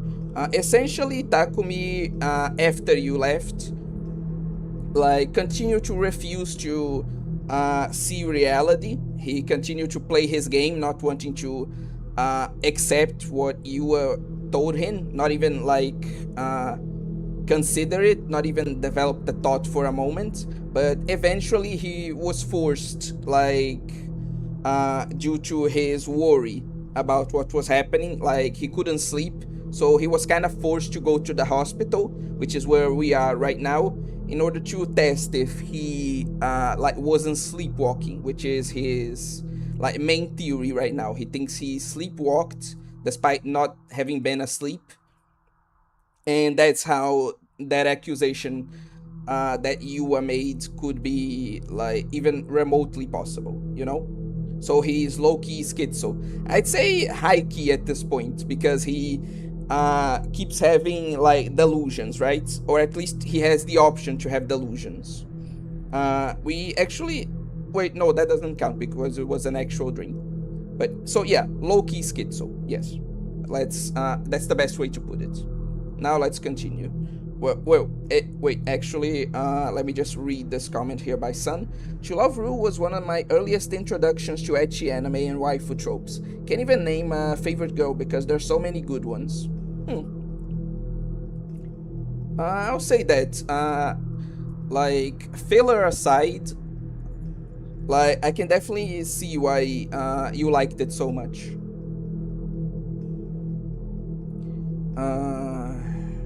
Anyway, let's continue. He says to wait a week, and if your symptoms don't get better, to come back. To be fair, he wasn't my personal physician or anything like that. He probably just giving Hazuki, his nurse, instructions for me. So ask her. Like, can't you just ask her the question? What? But then what was the point of even coming to this hop? Ask her. You fucking idiot. I wanted to ask about the awful possibility that I was being controlled by somebody who wasn't.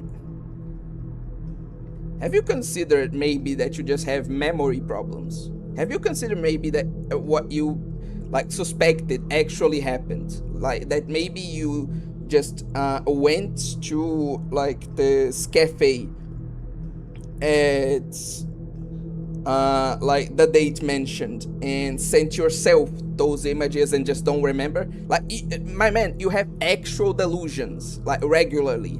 Like, this isn't too far-fetched. Like, there doesn't need to be anybody controlling you. You don't need to like freak out the doctors with this bullshit when you have a much more reasonable explanation that even you acknowledge. Just why are you such an ass protagonist? Why are you so bad? Like, in every single regard, how are you this bad? Anyway.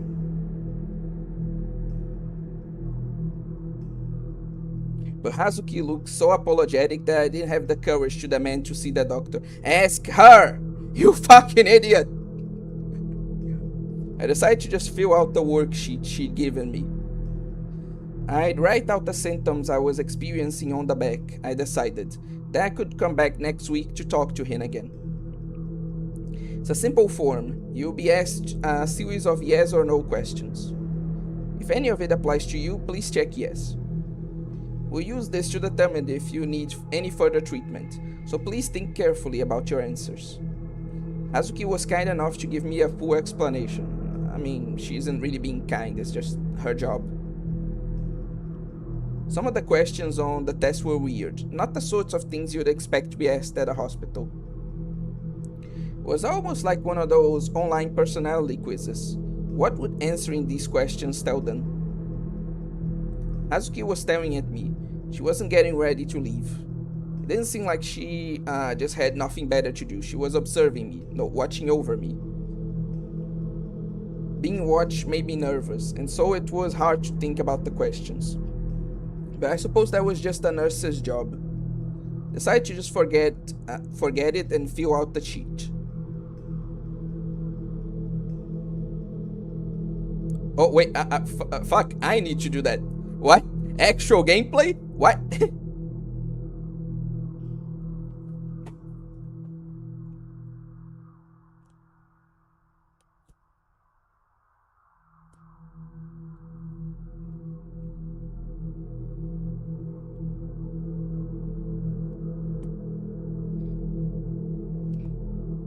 Okay, can I... okay, thank the heavens. Okay, I'm going to save. I'm going to use another save. And I'm going to fill this out. When you need to talk to someone, do you prefer text instead of call? I'm going to try to answer this as if I was Takumi. Like, given everything I know about him, I'm going to answer this as if I was him. God, getting myself into his mind is just what a fucking nasty like proposition. But okay. When you need to talk to someone, do you prefer to text instead of call? Yes. Do you sometimes have tinnitus? He does not. Have you ever felt someone's eyes on you and turned around? He did. Do stationary objects sometimes seem to be moving towards you? No. Have you ever had a premonition that turned out to be right? Yes. These questions really are weird. What the fuck? Like, yeah, the doctor's clearly suspicious. I think he knows I have powers. Like, he knows that if Takumi goes out there, like, it's over for y'all. He has powers. I wonder if anyone recognizes this meme. Probably not. Have you ever checked the digital clock and seen the numbers repeat? No? Have you cried within the last month? Takumi has cried within the last fucking hour, dude. Can you... What in the absolute I get that the doctor is clearly suspicious and that he's clearly trying to test if I have powers, but this is just inappropriate, man. What the fuck? But it's Takumi, so... Anyway. It's Takumi, so anyway... Yes. No. You have difficulty going to the bathroom after watching a horror movie. I feel like he would have. Given how cowardly this bitch is. Not a fan of haunted houses. When you start reading a book, do you lose track of time and immerse yourself?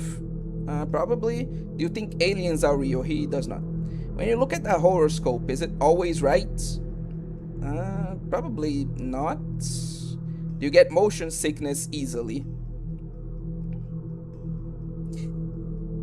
That's difficult to answer since I don't know that about Takumi. So, just because of how bitch made he is, I'm just going to say yes. Do you think God exists? He does. I'm pretty sure Takumi does have a sixth sense, has established. When you sleep, do you dream in full color? Yes. When you are asleep, do you understand that you're dreaming? Don't. No. Have you experienced partial memory loss? Yes. Do you have trouble making eye contact with others? Yes. Does the sight of a lemon make your mouth full of saliva? No. When other people yawn, do you yawn too? That's just normal. Okay.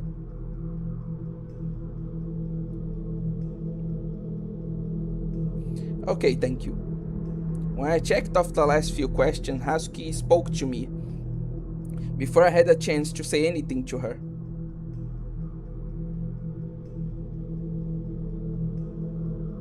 I've been really embarrassed having her watch me the whole time. Maybe my face had been red. I quietly handed over the worksheet, trying not to look at her face. I hadn't had the time to write my symptoms on the back. Now please wait in the waiting room. You'll be given some medicine. Huh? Medicine? Was getting some kind of prescription? The doctor hadn't said a word about that. Yeah, this is really weird. Like, you don't have a diagnosis yet. What do you mean I have to take medicine? What the fuck are you talking about? What? Yes, those were the doctor's instructions. Some mild sedatives. They'll help you sleep and don't have any side effect. I don't feel like this is something a doctor should be doing. Like sleeping aids, like maybe, but sedatives? What in the absolute fuck? No, I'm not taking that. No, fuck you. I'm not taking that. Ooh, thanks, doc. How are you such a fucking idiot? I swear. I was appreciative, but also the thought of waiting in that lobby again made me feel miserable.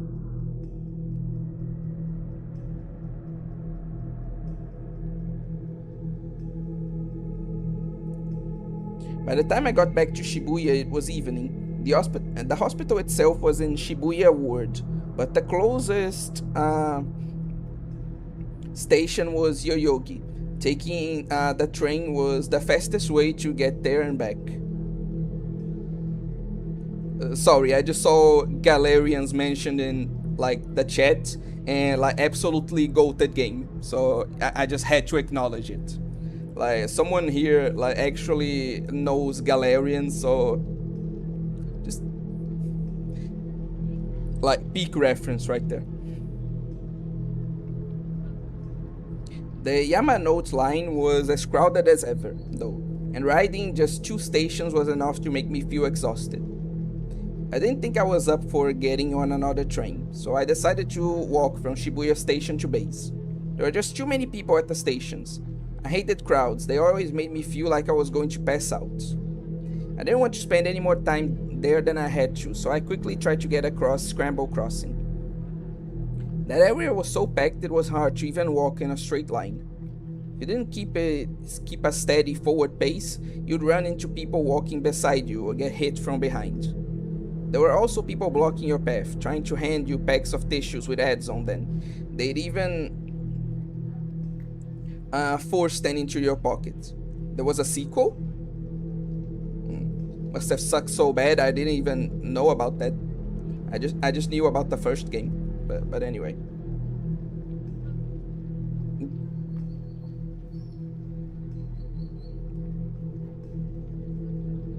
I ignored the first one, but the second was a cute lady, so I took some. You're this easy, huh? You're this fucking easy. Just when I think this failure, this creature, this worthless flesh golem can't disappoint me anymore, he finds new ways to do so.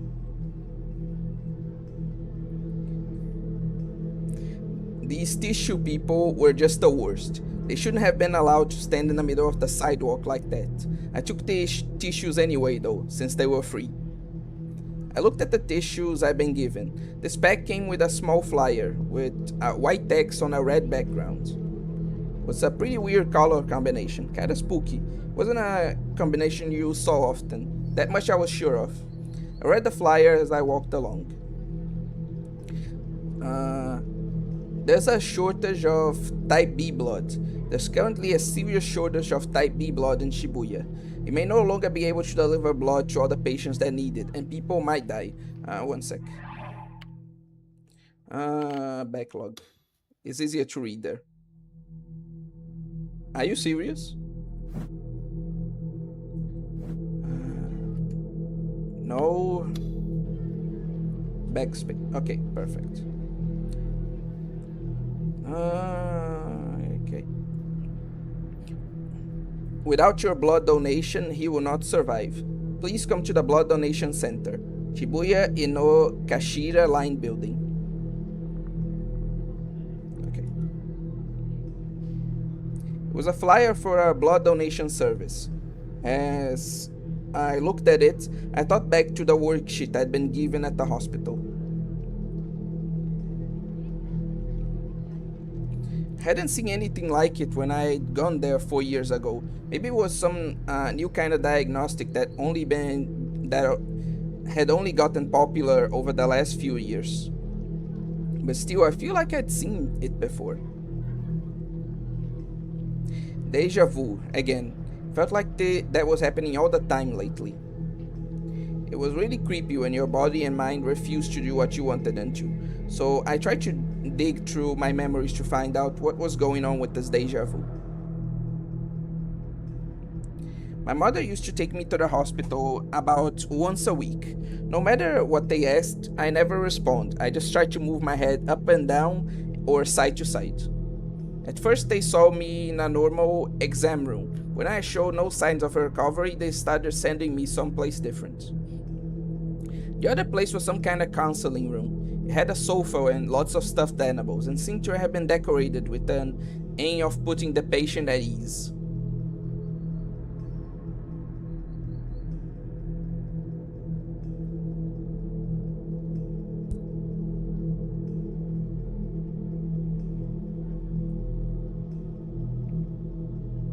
Dr. Takashina never blamed anybody, he just kept trying to make me better. He was the only one who figured out that I could speak, but just didn't want to say anything. My mother would always talk to me in a deliberately chipper voice. Chaoshead String, is this a documentary of your life? Yes. Yes, very much so, mainstream anime. Welcome to the string, and good on you for noticing. Really golden viewer right there.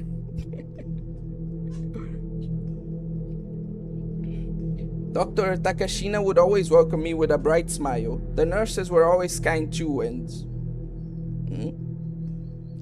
it felt to me like there had always been somebody else in that room.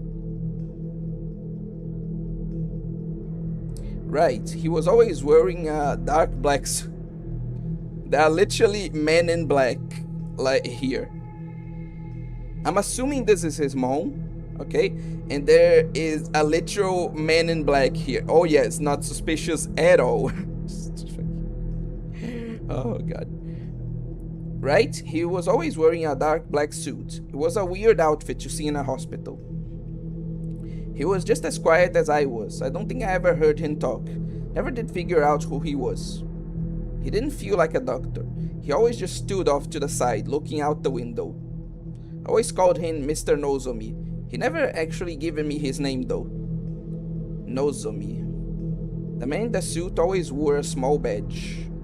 It read Nozomi. It looked like a logo of some kind, so it probably wasn't a name tag. Yeah, the worksheet had the Nozomi logo on it too. He's beginning to know this. No wonder I thought I'd seen it somewhere before. Felt a little better now that the mystery was so— No! You're being spied on by the government! The men in black are after you. You shouldn't feel better about this. The fuck? You were so close to figuring out— Just when I think he is getting better. Just when I think he is doing something product— No. Oh, the feds are spying on me. Nothing to worry about here. Man. How? What was Nozomi though? It was clearly the name of some kind of company. Maybe it was a counter-terrorist organization founded by its hot female CEO, Nozomi. Like in a manga. Die in a fire.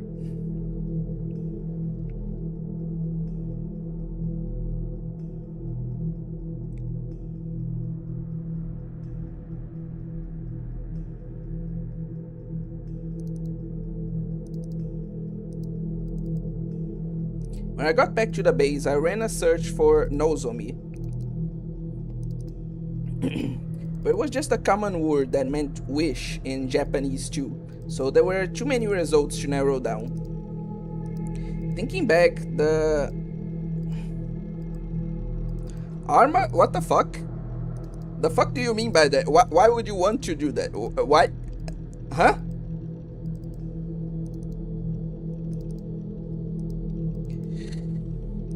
Anyway, disregarding that, thinking back, the logical assumption was that Mr. Nozomi worked for a company that made those worksheets, and it was a salesman that had been visiting the hospital. Okay, that makes sense. Okay.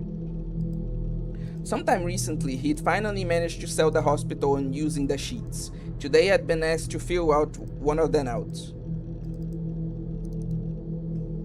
No, wait, that wasn't possible. I never heard of a salesman or somebody on the outside being allowed to sit on a patient sessions.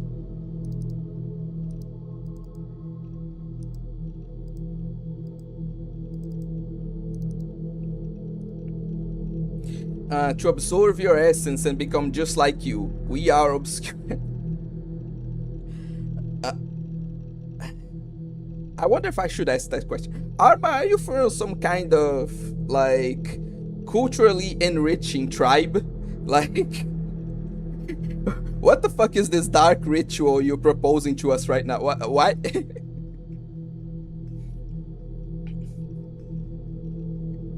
Oh my god. I'm no one's. Like, I'm going to do the whole feminist speech, like, I belong to no one. Sorry, I just had to. Anyway, who was that guy? Crap. I had another, like, nagging memory to deal with. At least I figured out where the deja vu was coming from. Decided that next week I would ask the doctor about my memories. Until then, I'd forget about school and just stay in my room. Not even surprised at this point. I'm going to read some comments, like, before continuing. He sees a lady doing her job. He sees a lady doing her job as kind, but her sister loving him as annoying. Incredible. Why is there a question about Zorking? I don't fucking know. Being fair. Like, wait, those questions sound like some X-Men type shit. That's what I was saying. We know he would evil book. Fair. Horror ambience track reaches loop point. Interesting question. Reminds me, he mentions about a doctor from that drinking game. It reminds me about the mentions about a doctor from that drinking game. I mean about trees. Oh, you're talking about tropical liquor. Okay. Oh, so this whole VN is about aliens? The question is very out of place. Maybe it's too early to tell. Oh, a woman is looking at me. Yeah, that's how he sounds. Definitely about to get drugged, low. Yeah, definitely. Okay. Yep, for the PS2, was called Galarian's Ash. They tried to make it more like Kingdom Hearts with a bigger focus. Why would you do that, man? What? The whole... Jesus Christ, why? Bad spotted. The man in black used a flash on him. Where's Mr. Hikari? What do you mean? What Mr. Hikari? What are you talking about? Oxi, do nada? Realmente, que diacho ele tá falando? We are Mr. Obscure Anime. We carry the shame. Socorro, o pessoal daqui tá tão... socorro, o pessoal daqui tá estranho, mais que o normal. Estranho mais que o normal. Isso é certamente uma maneira de escrever as coisas. Obscure Anime would not live, only exist in us all, carrying his flesh in our blood like babies in... I'm not even mad. I'm just what in the fuck? I think this game would be better if the figures were in a jar. Why are you like this? Okay. Whatever, let's continue. Anyway. I couldn't go to school if there was someone there trying to hurt me. Didn't seem to be an issue before, but whatever. I didn't want to break my schedule, but it wouldn't do me any good if I was dead. I guess at least that's reasonable. Yeah. I gave up on my search for Nozomi and went to Ad Channel to see if there were any interesting threads. 633 name Anonymous Afternoon. It's the new generation madness. I can't bear it. Group dive, pregnant man crucified. To be continued. The news board was filled with nothing but new generation madness threads. Even the ESO board had to recreate the new gen murders in ESO. That's in really poor taste. Jesus Christ. Thread going. I was getting sick of it.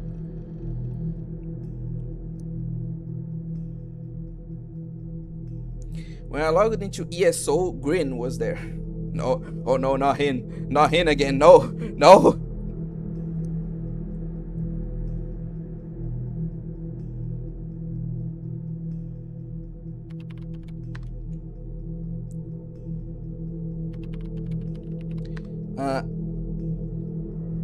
Ed Chan's news board had been boring as hell lately. It's all new gen crap. It's the biggest story right now. Every time there's a new case, it's a big festival. Everybody goes crazy. Wait, what do you mean by that? Exam results. State of extreme excitement. Wait a sec. Exam results.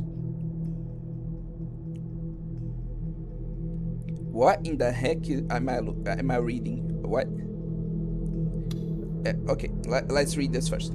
A state of extreme excitement on 8chan, with countless threads being started and quickly filled to capacity. Interesting. Grin, Black Souls, guys, I have an idea. Don't. After your last few comments, I don't want to hear any idea related to Black Souls from you, Arma. Just don't. Anyway, your delusion level is quite high. Your real life is most likely a painful one. It's only natural that you'd seek to avert your eyes from it. It really isn't. It really fucking isn't. However, you are not prepared to live life fully inside your delusions. Someday you believe you'll be able to return to a happy normal life. Do you ever have trouble telling the differences between delusions and reality? If your delusions are influencing your real life, then that's dangerous. The time is coming when you have to make a choice. Devote yourself fully to your delusions for the rest of your life, or work towards the faint hope of a better reality. It's really not faint. Whatever. Remi's comment. I don't want you to have any more delusions. I know life is hard, but that's what makes the happy things, the fun things so special. So come back to reality, okay? Kozue's comment. If you want to devote yourself to delusions, the best thing to do is to talk to nobody at all. Then you only have your delusions left. Please listen to Remi. It really isn't that faint. Like, it really isn't that hard to change your reality for the better, Takumi. Like, seriously. You will look strangely like Alice. I have a plan. No.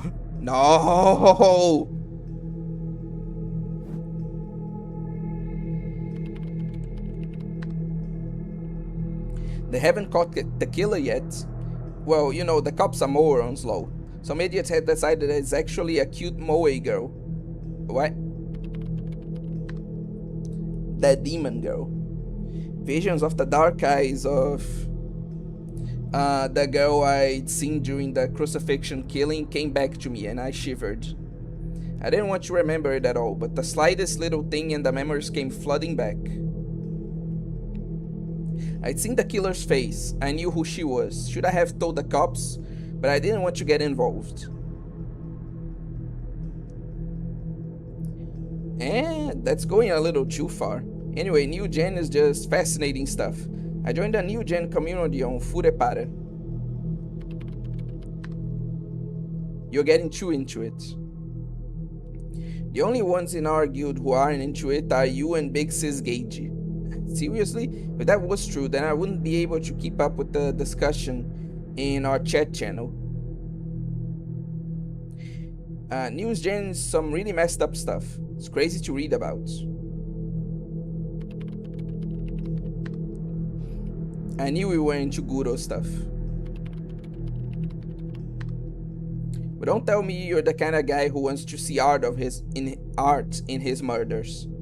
That crucified corpse was such a mess. I thought it was some kind of art piece for a minute. If you wanted to call it artwork, I guess you could.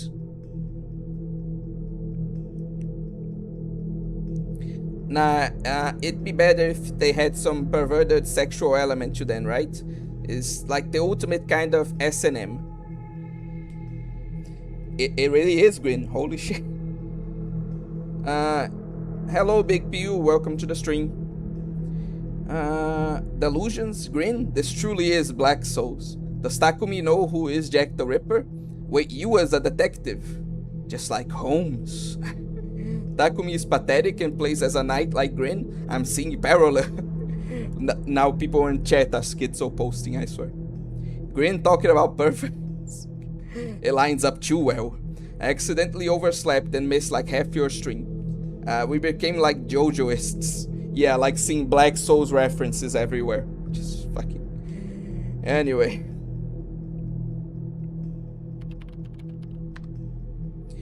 This guy is a goner. Somebody needs to do something about him. Once you lose your virginity, you understand.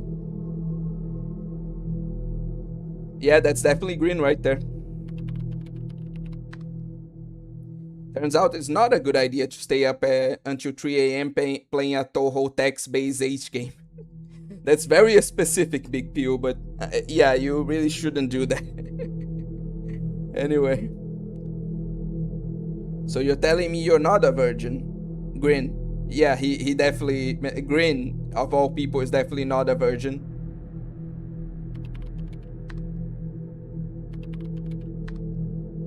You traitor ours. Anyway, there's all kinds of stuff on the aggregator sites. Take a look sometime. I didn't want you to look at them. They scared me. One sec. No. Wait, yes. Ors. An emoji that shows a person dropped on all fours in a depressed state. Oh, okay, I see it now. The O is the head, the R are the hands and torso, and the Z is the legs. Usually to indicate depression, failure, or giving up. The phrase has no set pronunciation, with some people pronouncing it ors, others ors, and others calling it the depression slump. Backlog. You traitor. Yeah, because he had sex and you didn't. Anyway. Actually, I should probably, like, save, right? Yeah, I should probably save here. Yeah.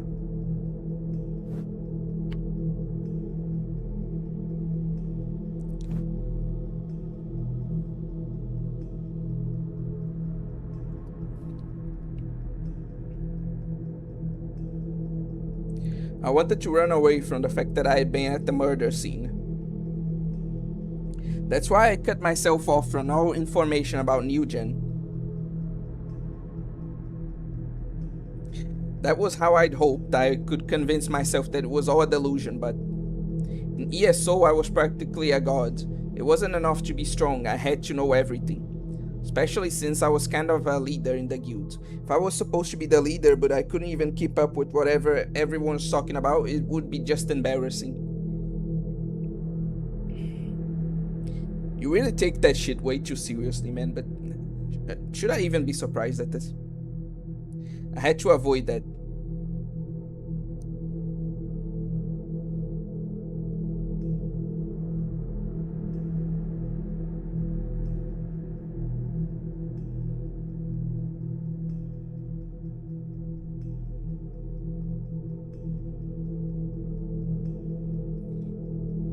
I went to the address that Green gave me. The top banner read New Gen Aggregator in big letters. Aggregator sites were kind of a wiki. Were kind of wiki. Actually, wiki. A system which lets anyone write hypertext on a web server using a browser. Okay.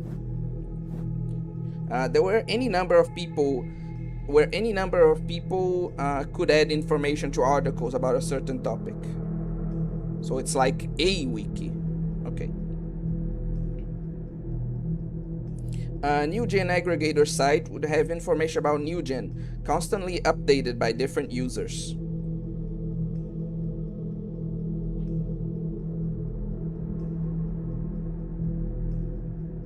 Some of that information wasn't trustworthy in the slightest. And sometimes there were trolls, but if you wanted an easy way to get a handle on basic facts of something, it was good.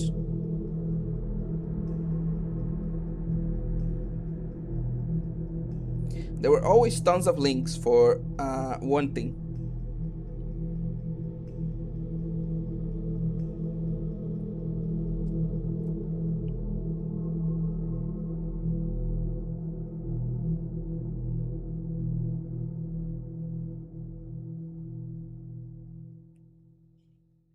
Sorry, I was resolving something.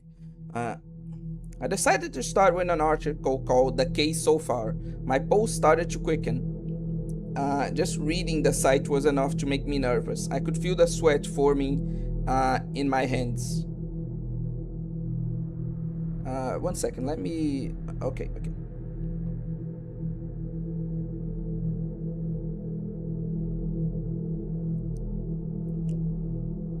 The first case, the one they called Group Dive, was when a group of 5 boys and girls from a high school had all jumped off a building. It happened on September 7th, about a month ago. It was in the middle of the night at a place called Shibuya Cornelius Tower. The 5 had jumped off the building's helipad and died instantly on impact. The autopsy showed that each of them had DNA belonging to someone else under their nails. There were scratch marks found too. It was theorized from this that the 5 of them must have jumped off while holding hands. There was no sign of any kind of self-deletion note left on the roof. Below the summary was some information added by some internet detective. Those types are often referred to as snakes, who'd actually gone to Cornelius Tower. Snake. The name of a protagonist from a popular series of stealth action games. So they're literally calling like internet detectives like Solid Snakes. Okay then. Online, the word was used to refer to people who would perform anonymous or top secret investigations for the benefit of netizens. Sometimes this was referred to as going snaky. Sometimes I hate the internet, man. I really do. Wait, what? Oh, okay, I read that already.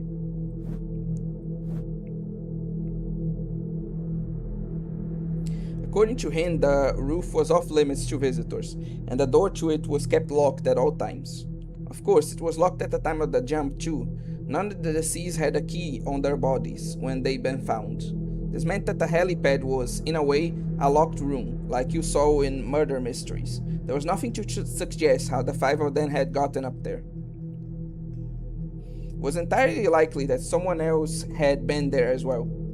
The second case, the pregnant man, happened in September 9th, around 12 days after the first. Early in the morning near Shibuya Station underpass, a college student was walking home from karaoke when they found a blood-stained man collapsed on the ground. The collapsed man was a university student who lived in Shibuya ward named Shizuo Konoe, age 21. He was dead when he was found, but he had an unnatural bulge in his stomach. The autopsy showed that someone had opened up his chest, shoved a newborn baby into his stomach, and then sealed him back up. In addition, DNA analysis had shown that there was no correlation between the baby and the man. He was, according to reports, unmarried and had no girlfriend. The rest of it was internet speculation, but the baby appeared to be in the 32nd week of pregnancy, which would mean it was probably removed from the mother by C section. Who the mother was, though, or where she was, or what she was doing, or even if she was alive or dead, none of that was known. It was possible that the cops knew, but if they did, they weren't talking. Uh, I looked away from the monitor, feeling like I was about to throw up. This was disgusting. The killer was insane. I knew that for sure, but it was also possible that girl had been behind those horrible murders. Yes, that seems likely. Well, Japan screwed. That's your reaction to it. Took a moment to gaze at my beautiful Seiratan. Anyway, looking at her helped calm me down. Thought about taking the sedatives the doctor had given me, but for now Seiratan was good enough. Still though, I had to do it to keep up Neidhart's reputation as a leader. You do like important things for the dumbest reasons, I swear. But reading these hurts. Okay, I gotta go, Mr. Obscure Anime. Have a good rest of your stream. Thanks for appearing, Big Pew, and good night. But seriously, how bitch made can you be? Anyway.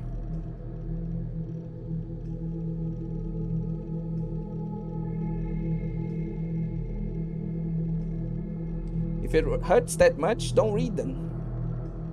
Nah, you know what? It was kind of insensitive. He went through like a traumatic situation. It makes sense that he wouldn't want to deal with it again. Okay, I take it back. I'm sorry. I mean, if you're a masochist, I won't stop you. Say that why you like this. But seeing you suffer hurts. Forget about this. Just do something fun. You can. I'm not reading that. Seiratan was such a nice girl. I don't know if, even if, beautiful girl I knew for a while, like, if they said that to me, like, I'd be more creeped out than, like, endeared, personally. Just, what the fuck? What the fuck? Anyway. She was my only true ally, my wife. I put my elbow on the table and rested my head in my hands, taking deep breaths as I stared at Seiratan's smile. Whew, I felt so much better. Maybe I could read a little more if I took breaks to glance over at Seiratan. I decided to give it a try.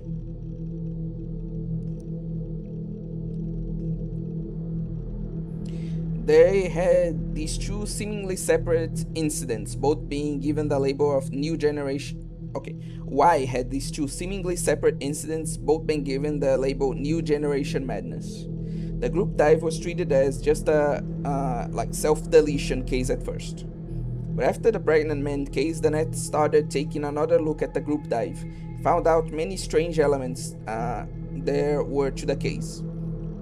Speculation began that it was actually a murder, not a self-murder. Supposedly, the parents of the dead kids and their friends all said there was no way they could have,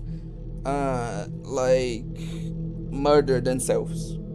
Since both the cases were in Shibuya, a traditional center for young people, the news started calling it the madness created by the new generation of youths, and then simply the new generation madness.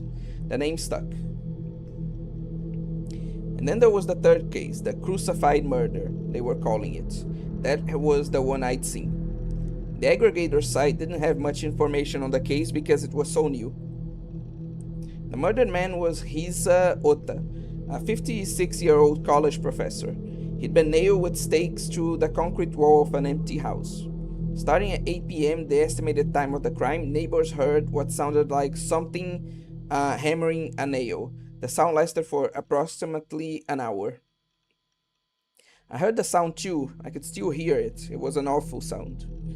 For what it was worth, no connection had been found between it and the group dive or the pregnant man. But after three bizarre incidents in the same city of Shibuya, everyone naturally treated the crucified murder as the third part of the new generation madness.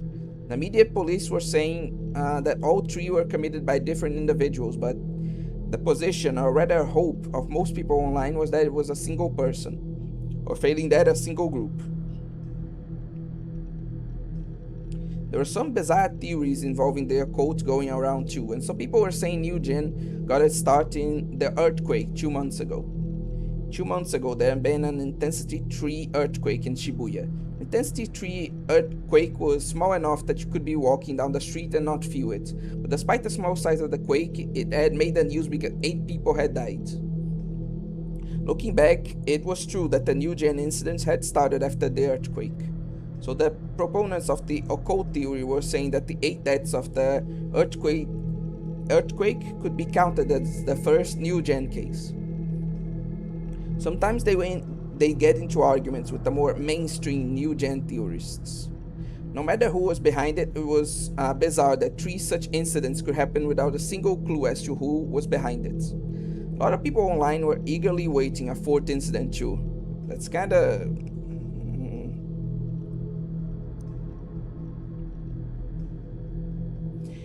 If I was directly involved, I might have been all... I need to remind myself what that is.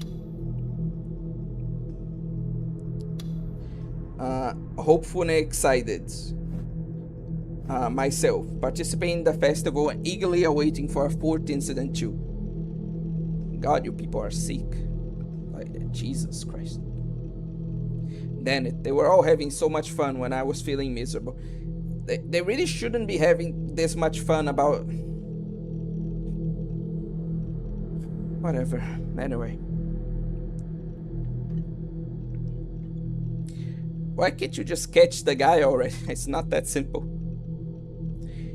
Been over a week since Crucified, and there been nothing from the demon girl or the police. If they knew I was there, at a minimum the police would have come to talk to me. There was no sign of them. Phew, it looked like I was going to be able to stay out of this, to not get involved. Can you see the future? Yua's words flashed through my mind. If you can't see the future, I don't know how to explain you'd have these images. Just when I was about to finally relax, I suddenly found myself feeling awful again. The photos that Shogun has sent me, they were still stored in my computer. I need to see those, and then... okay. Everything Yua had said was just a figment of her own delusions. It was crazy. It wasn't even a real theory. I hadn't been able to ask about it at the hospital, but there was no way I could have been someplace else while I was awake, doing something I didn't remember. It was impossible. It had never happened before, for one thing. Good, Takumi, you should feel awful. Exactly. These are fucking murders we're talking about. This isn't something to get excited about. What the fuck? Those Guro photos had to be fake. If you think they are. Oh yeah, that is a good point actually, yeah. No, but how would that is really strange. No, but it makes sense if... okay.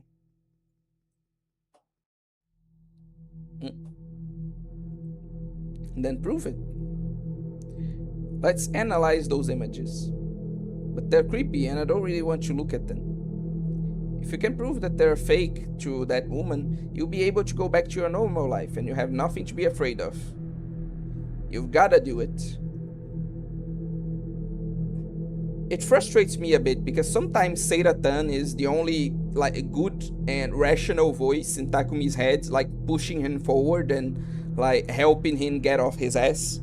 And sometimes she's just making him worse. So I really don't know what to think about Delusional Tan yet.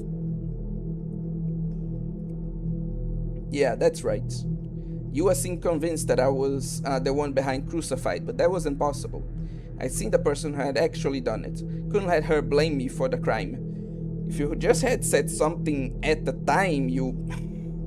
Anyway. I gulped and double clicked to open the folder where my cache was stored.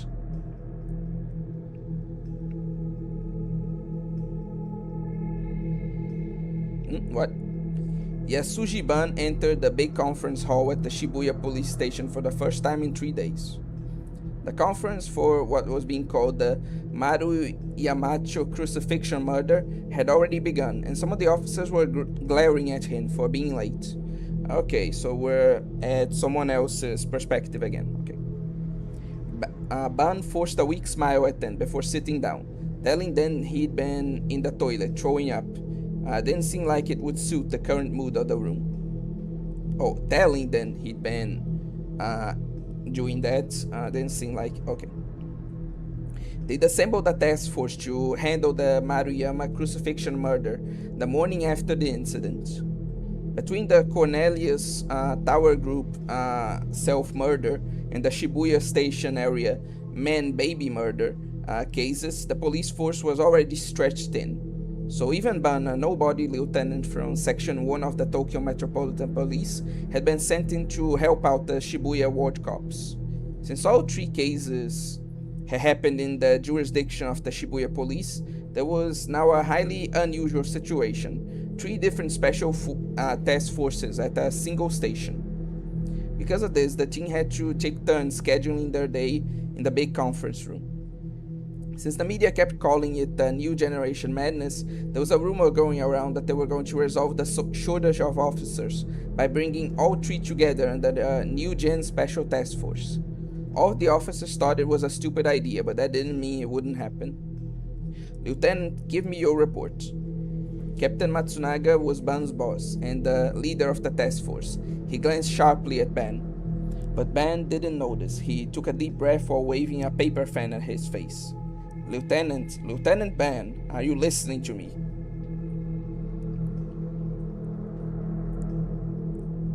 He's calling you. They're all waiting for your report. Hey.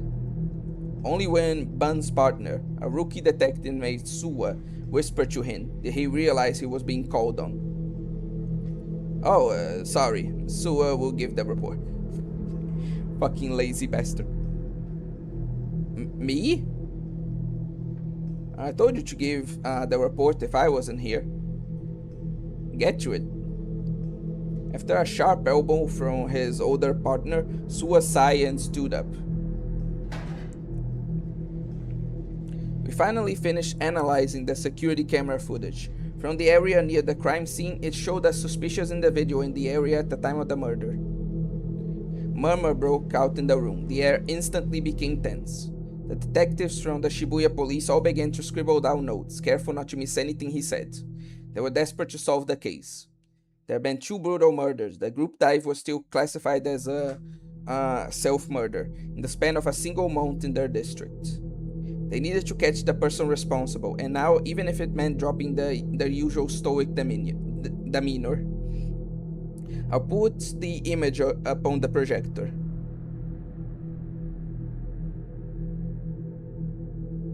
Suwa put up an image on the projector screen, just like Ban had told him to do before they started. It showed a narrow, dirty back alley in Maruyamacho. It was night, and there were few lights, so it was hard to see much of anything at all. This is the camera footage from a commercial parking lot around 50 meters from the crime scene. The parking lot was a tiny one, with no more than 2 spaces. It was located on a tiny strip of the land crammed between buildings. From here you couldn't see the crime scene, you could barely see the road in front of it. Show the road, the street away from where the killing took place. There was no audio in it either. The footage had a timestamp in the bottom right. It had 2134. As I'm sure you're aware, a resident testified about hearing a sound like someone hammering a stake that started from 21 and continued until around 2130. This video is from 2134, that is immediately after the incident. The suspicious person appeared on camera at around 21 1:34:53 for a 6-second period. You can see them running down the street toward the camera.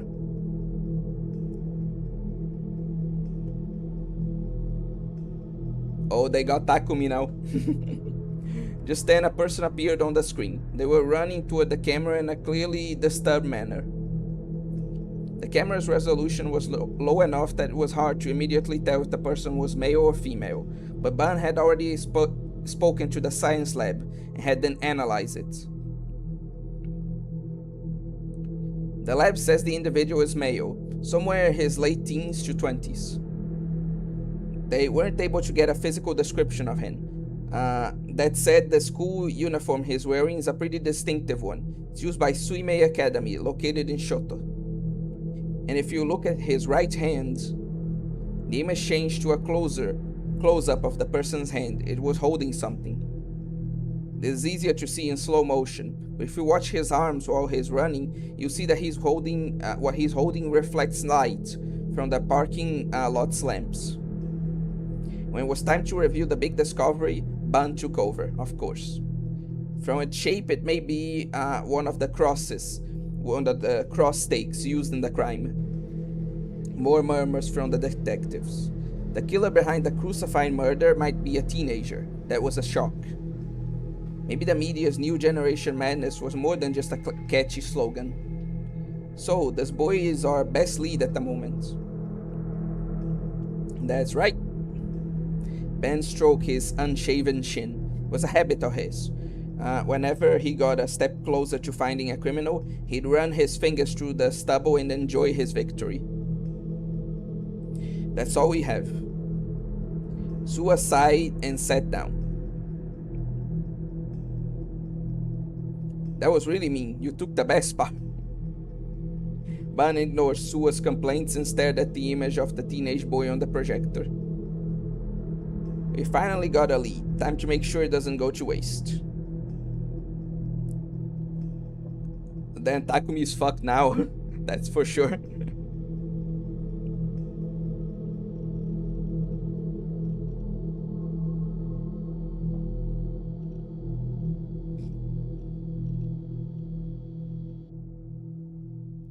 I found the image Shogun sent me in the cache folder. It was a JPEG named like 100,000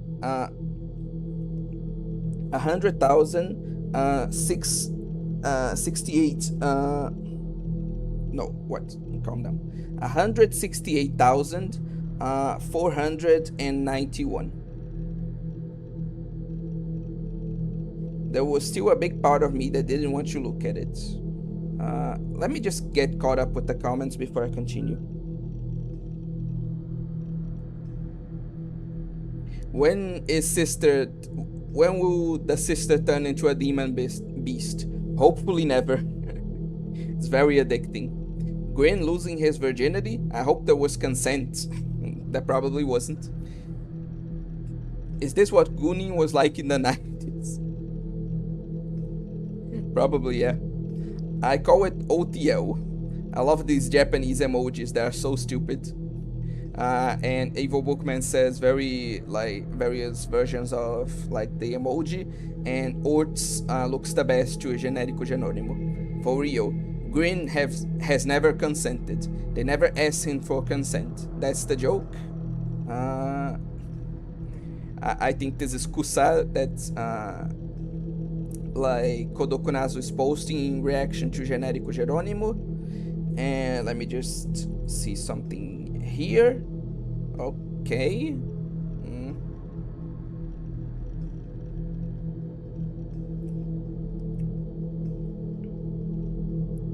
There was still a big part of me that didn't want to look at it. I mean, it was disgusting. If I looked at it, I was sure to remember the scene as it was in the real world. No, but if I was going to prove you are wrong and prove my innocence, that I was safe, I would need proof. Seiratan was here to help too. I could handle a little gore. I worked up my courage and double-clicked on the file to open it up.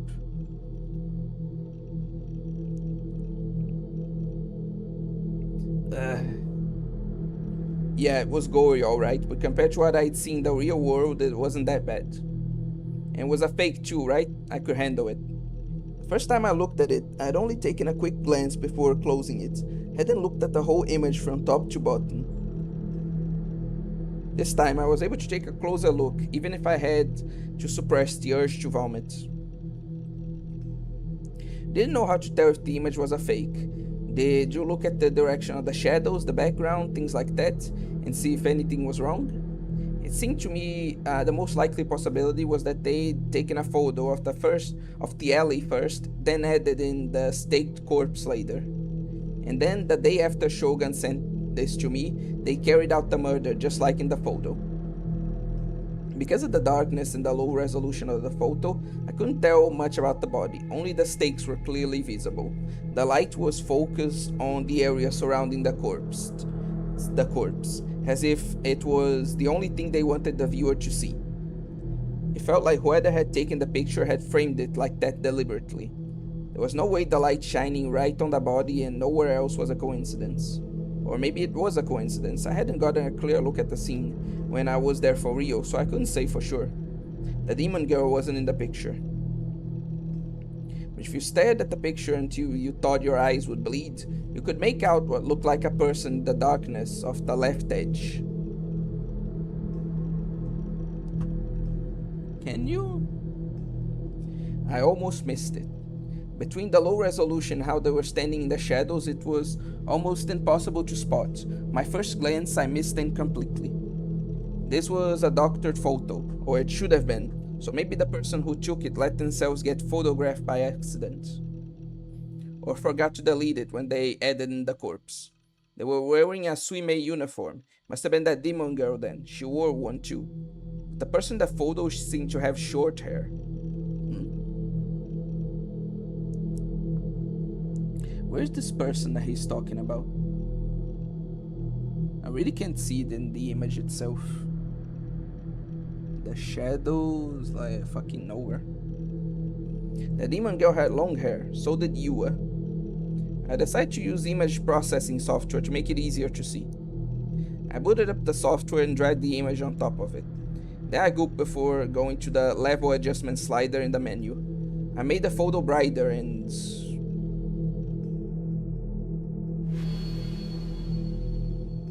Huh? Oh, no. Okay, so it really was an image from the future. But I don't know if it was an image sent from the future or if it was like an image depicting the future, but this definitely proves it. Huh? What was this? What's going on here? The person in the photo was without a question me.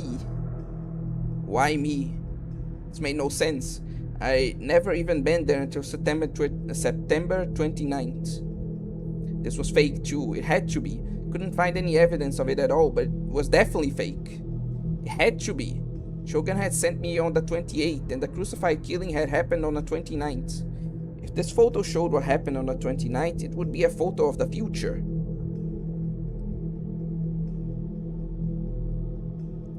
Can you see the future? Shut up, that's impossible. I kicked an empty plastic bottle at my feet and shut down the image program. Opened up the properties menu to see when this JPEG file was created, and then I gasped. It had been created on the 28th, but that didn't matter now. There was something written in the comments section of the properties window. That's what my eyes were glued to. Whose eyes are those? The plot thickens. Seems like you can't, or at least shouldn't, ignore it anymore, Takumi. But you're going to. Of course you are.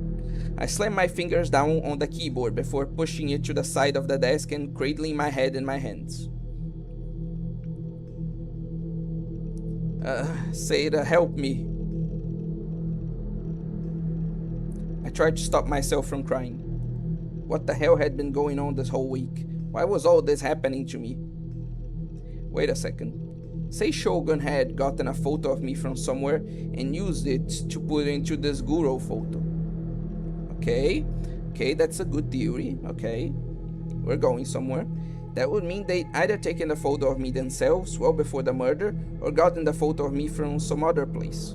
Given that they come up into the chat room out of nowhere and started talking as soon as Green left, they were already after me from the start. Maybe Shogun knew who I was then. If he did, there was no telling when he or the demon girl would attack the base and then they kidnap me. Felt the prickling on the back of my neck. That gaze again. Was being watched by someone. Don't look at me. I refused to look behind me. Time for the I'm not turning around so easily game. I was shaking with terror. I wanted to check the lock on the door, but if I looked around, I'd lose. I stumblingly stared at the monitor instead. To calm myself, I opened up a word processor program and typed the thoughts that came to me.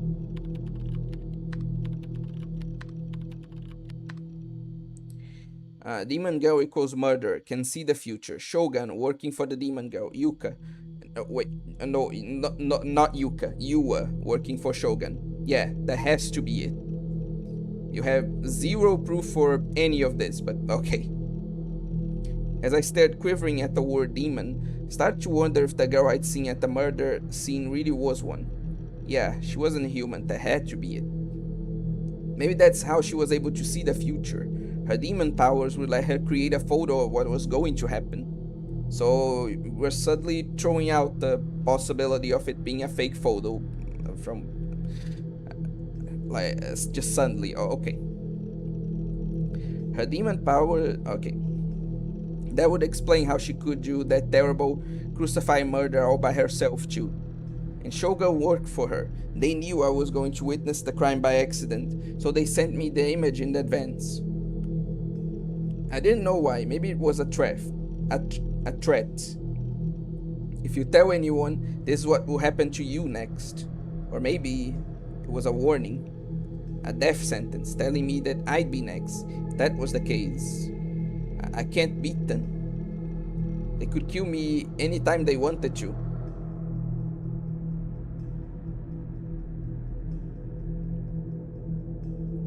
The plot really thickens. Holy hell, this is getting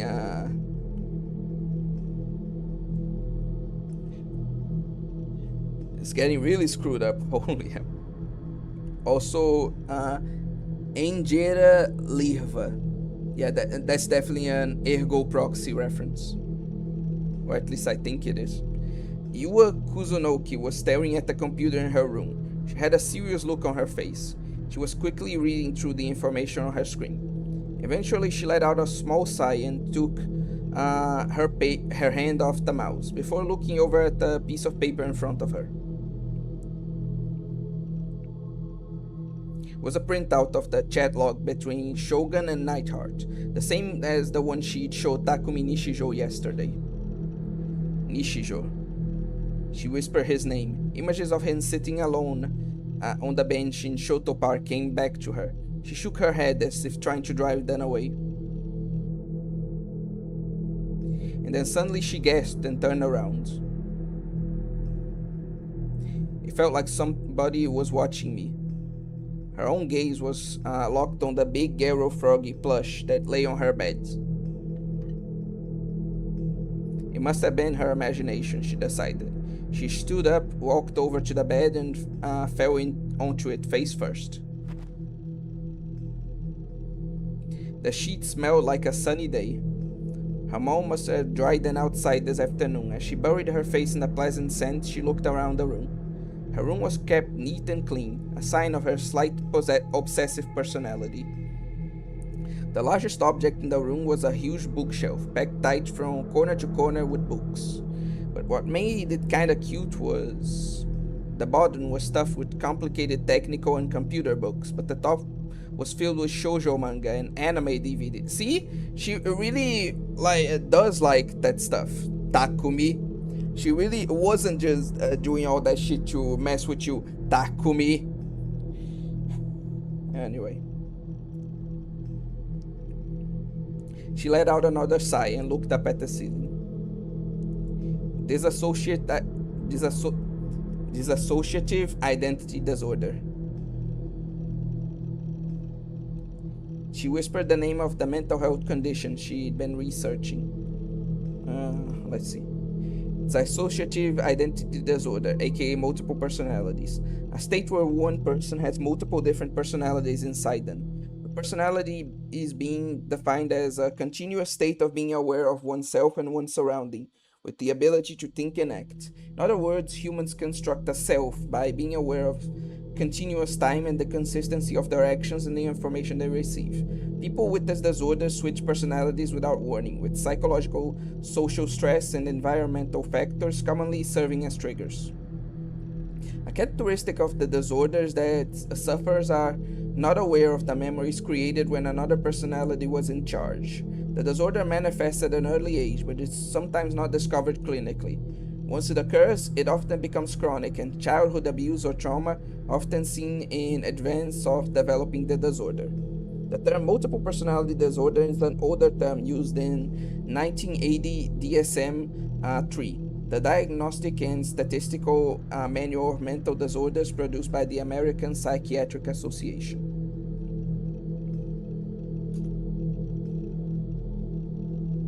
She had an explanation of it pulled up on the monitor. It's painful, isn't it? She gave the stuffed ghetto toy on her lap a tight squeeze and thought about Takumi. But I. And then her expression went blank. She gritted her teeth hard. So she does care. She's even worried about like this being the case, which actually would explain how he doesn't remember. Like, why is Takumi such a piece of shit to like people who clearly whatever, you get the point by now.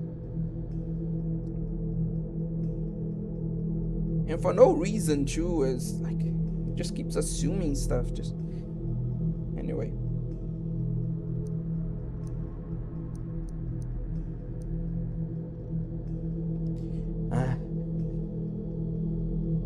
It hurt to breathe. All I was doing was looking up some stuff on the computer, but I could feel my heart pounding far faster than normal. The sensation that something was watching me just wouldn't go away was still restraining the urge to turn around, but I wouldn't be able to do it much longer. Who the hell are you? Stop sneaking around my den room. I yelled at the something. Was the something the demon girl? No way, right? Was she watching me with some kind of demonic psychic power like clairvoyance?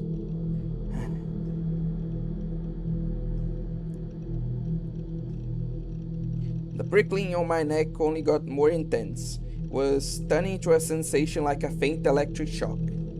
I was starting to sweat hard. My t-shirt was soaked. Damn it.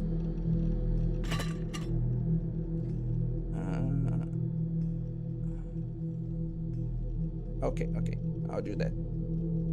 Finally, I gave in and turned around, but all I saw was my room, nothing unusual at all. Why aren't you there? Who are you?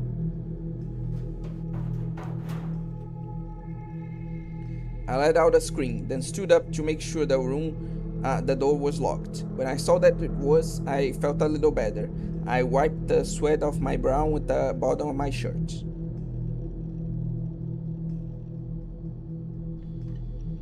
Then I went back to my PC and stared at the monitor again. I've been reading about how psychics could supposedly see the future.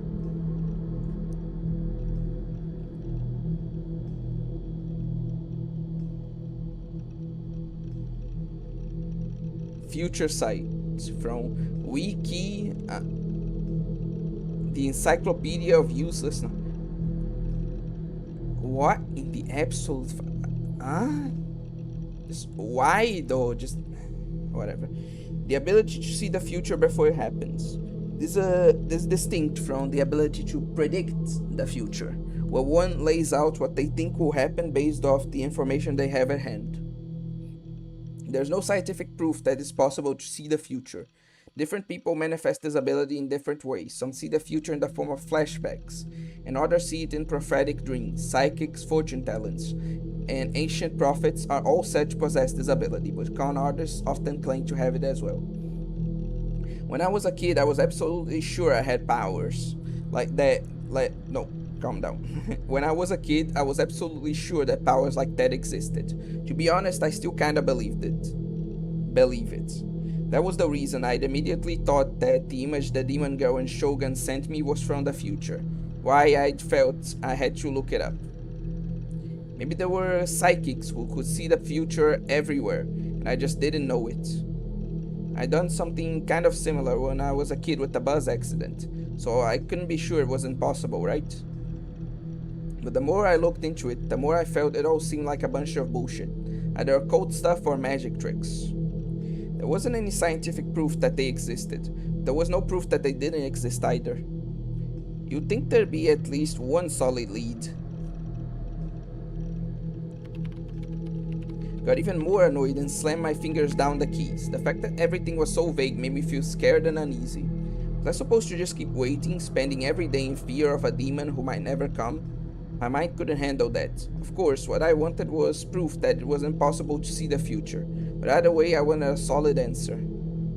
My last hope was 8chan's occult board. That place was filled with useless trash, lies and fakes, but sometimes there was amazing info just lying there. I opened the page for @channel, trying to stay calm. Went to the occult board and ran a search for future sight. And then...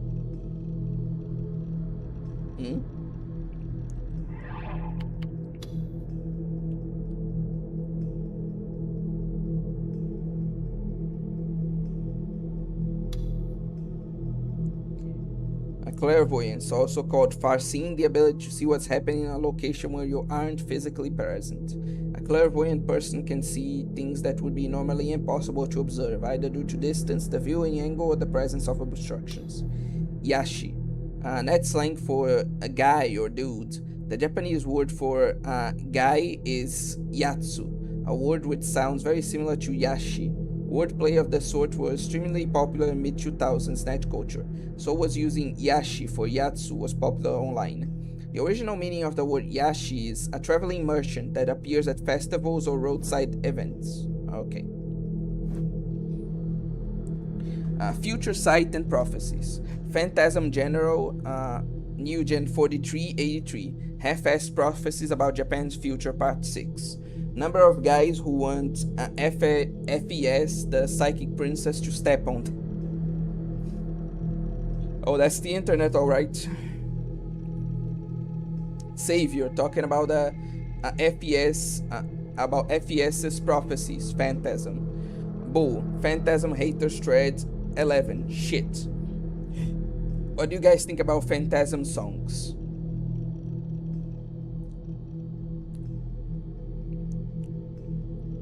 Phantasm are murderers who fake prophecies. If you really had a prophetic dream, post here. Going to hear FES's prophecies offline part 3. There are a surprising number of hits, about 30 actually. Was it a popular topic on 8chan these days? I gulped and looked at the threads one by one. Phantasm? FES? Most of the threads contain the terms Phantasm or FES. I also saw the term New Gen a lot, and there was something about prophetic lyrics and murders too. I searched and found that Phantasm was a 4th-person goth punk band based in Shibuya.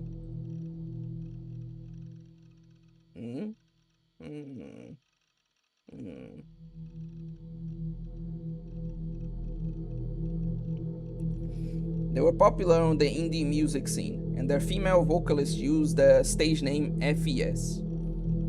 I decided to see what the band had to do with seeing the future. The top thread was titled Prophecy Future Sight, Phantasm General, New Gen 43. I decided to read it.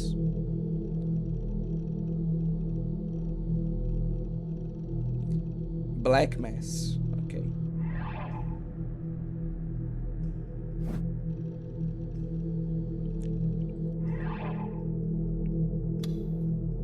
Black Mass, a ceremony held by Satan worshippers, sometimes also called a Sabbath. At a Black Mass, everything is done in the opposite manner of a normal Catholic Mass. When the Mass begins, Satan himself appears in the form of a huge goat.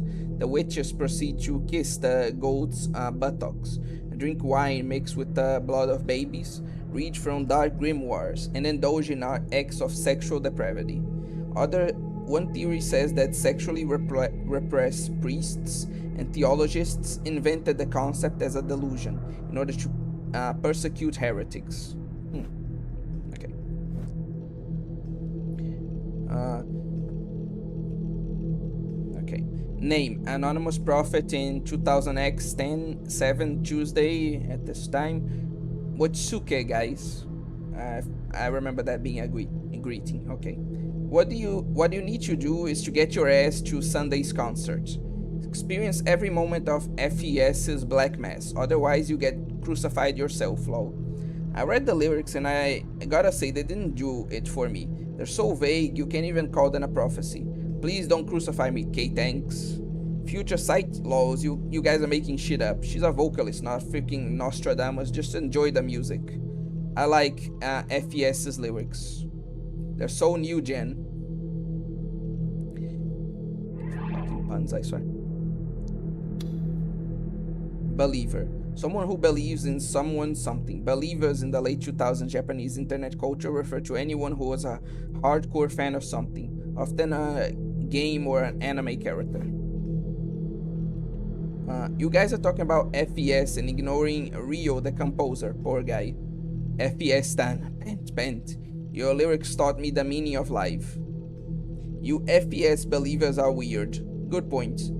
You know what I like though? Is to have FES call me a dirty pig in that cold, quiet voice of hers, while she digs her boot heel into my ass. It makes me feel so much pain my eyes pop out my head. Want to get off while she splits in my face and then slits my throat with a knife and tells me I don't deserve to live. No comment. FES Stan is my wife. No, she's not. There's a special thread for you freaks. Also, FES is my wife. Oh, that's definitely an accurate representation of the internet, alright. Fucking hell. Don't bump this thread, shitface. This what you mean by the new gen prophecy? Followers guided by the light of the moon. A path of illusions that leads to this place. The shouts soon turn to silence, feeling peace as you fall, two hands clasping the wind. I'm anti-phantasm, by the way. Their fans are scary, lol. It's like they're all brainwashed or something.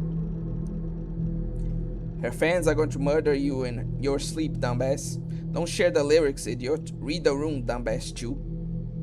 The lyrics are, well, you could interpret them as referring to the group dive, depending on how you looked at it. And the lyrics had been published 2 months ago. In other words, they weren't written after the group dive. Does that mean they saw the future? Wasn't it just a coincidence? Or was Phantasm working with the demon girl too?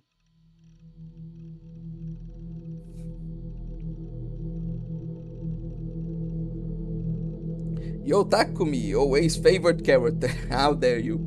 How's the stream going? We're kind of at a serious moment in the story right now. I stopped ranting about how shitty of a person Takumi is, even though he hasn't improved at all. Because now we're kind of like both the police and like Takumi himself, which is a good thing, are conducting investigations like on the case. And so we're kind of a more serious moment, especially because the police seems to suspect that Takumi is the murderer due to like seeing him run away from the scene with one of the stakes in like his hands in a camera security footage. They don't know that it's him yet, but they have an image, a very blurry image of him, and that's what their main lead is for now. So our boy is probably fucked. I read more of the log and found out that all 3 of the new gen cases had been prophesized by the lyrics. 8chan didn't have lyrics for the pregnant man and crucified cases though. There seemed to be some kind of thing where you weren't supposed to upload them to the internet.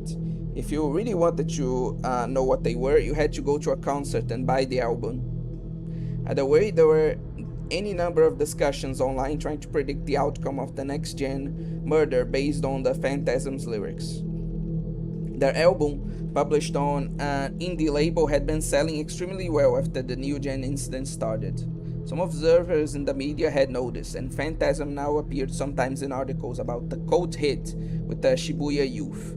FES was the one who wrote the lyrics. You pronounced it like the first half of festival, supposedly. Her real name wasn't known. Maybe she was the demon girl. If she was, then that would explain how she was able to predict the murders months in advance. She was the one who'd carried them out after all. I did an image search, but I couldn't find a picture of her face. All the photos from her concerts were taken with crappy cell phone cameras. They were too blurry to get a good look at her. Damn it. I wiped the sweat off my brow with my t-shirt again. Frustration, fear, a desire to believe nothing, a desire to see nothing. All these feelings came together and made it hard to breathe. I was still panting. I need to see FES's face. With trembling hands on the keyboard, I went to Phantasm's official site.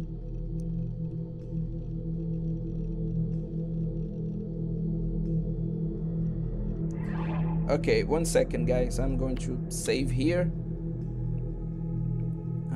There wasn't a decision here. Okay.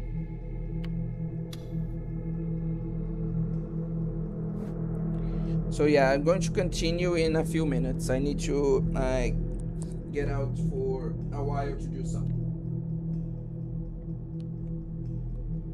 Be back shortly.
Okay, I'm back.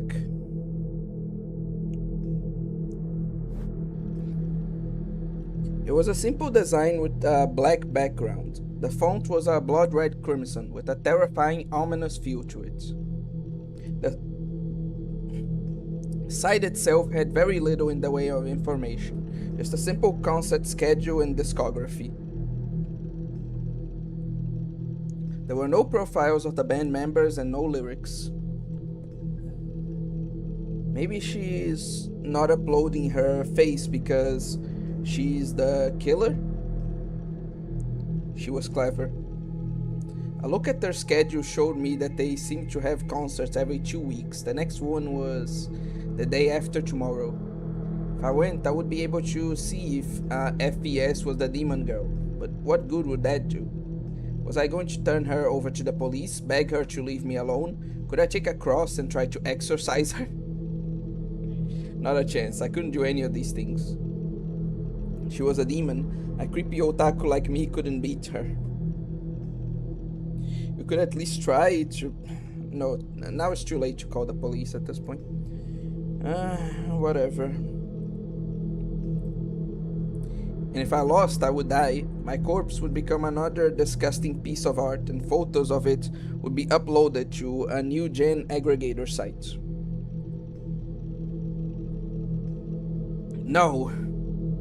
No, but if I didn't go, I wouldn't know why she was in the image that why I was in the image that Shogun had sent me.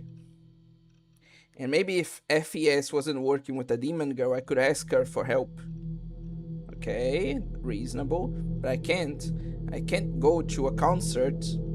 I never been to one in my entire life, especially in a concert hall that was cramped and dark and loud and filled with people. Just imagining it made me want to vomit.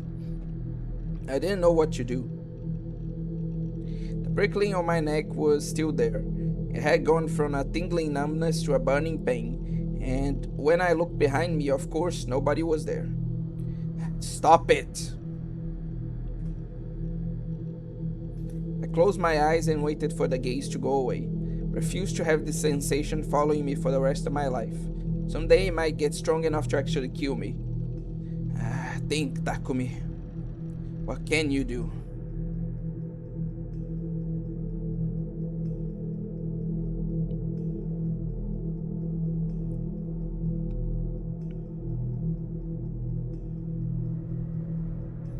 I hid myself behind a lamppost and stared at a club called Gigantes.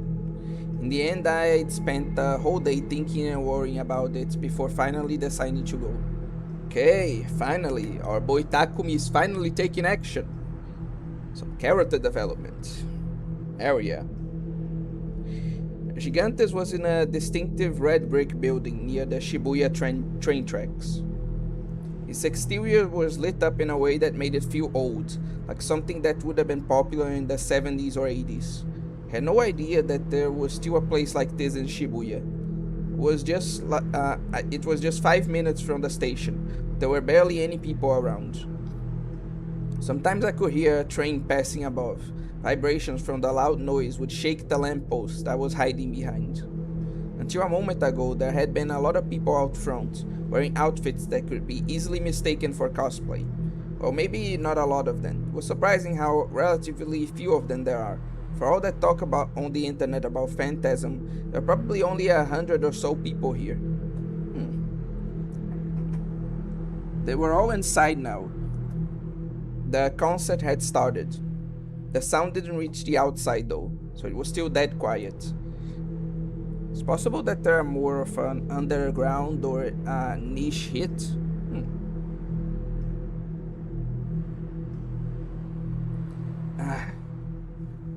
The nervous sensation in my heart that had started yesterday had only gotten worse when I arrived here. It hurt so much to breathe that I was beginning to wonder if I had some kind of heart disease. No, the reason was much simpler than that. It was dark around here. The demon girl or her servants could be lurking anywhere. I was desperately scanning the area around me, looking for anyone who might be about to jump me. Being there made me feel as tense as being in the One's volcanic labyrinth in ESO. The One's volcanic labyrinth was full of overpowered enemies. The area itself was filled with lava. The slightest touch of lava meant instant death. How many times had I died in that zone? I wiped the sweat off my forehead with a hand towel and gulped. The door at the top of the stairs to Gigantes opened, and for a moment I could hear the sound of drums being violently pounded on. A boy came out the door. He ran down the stairs and over to me.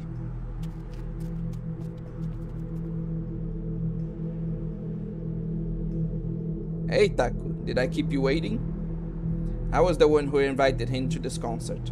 Didn't know his cell number, so I've been forced to go to school that day and talk to him.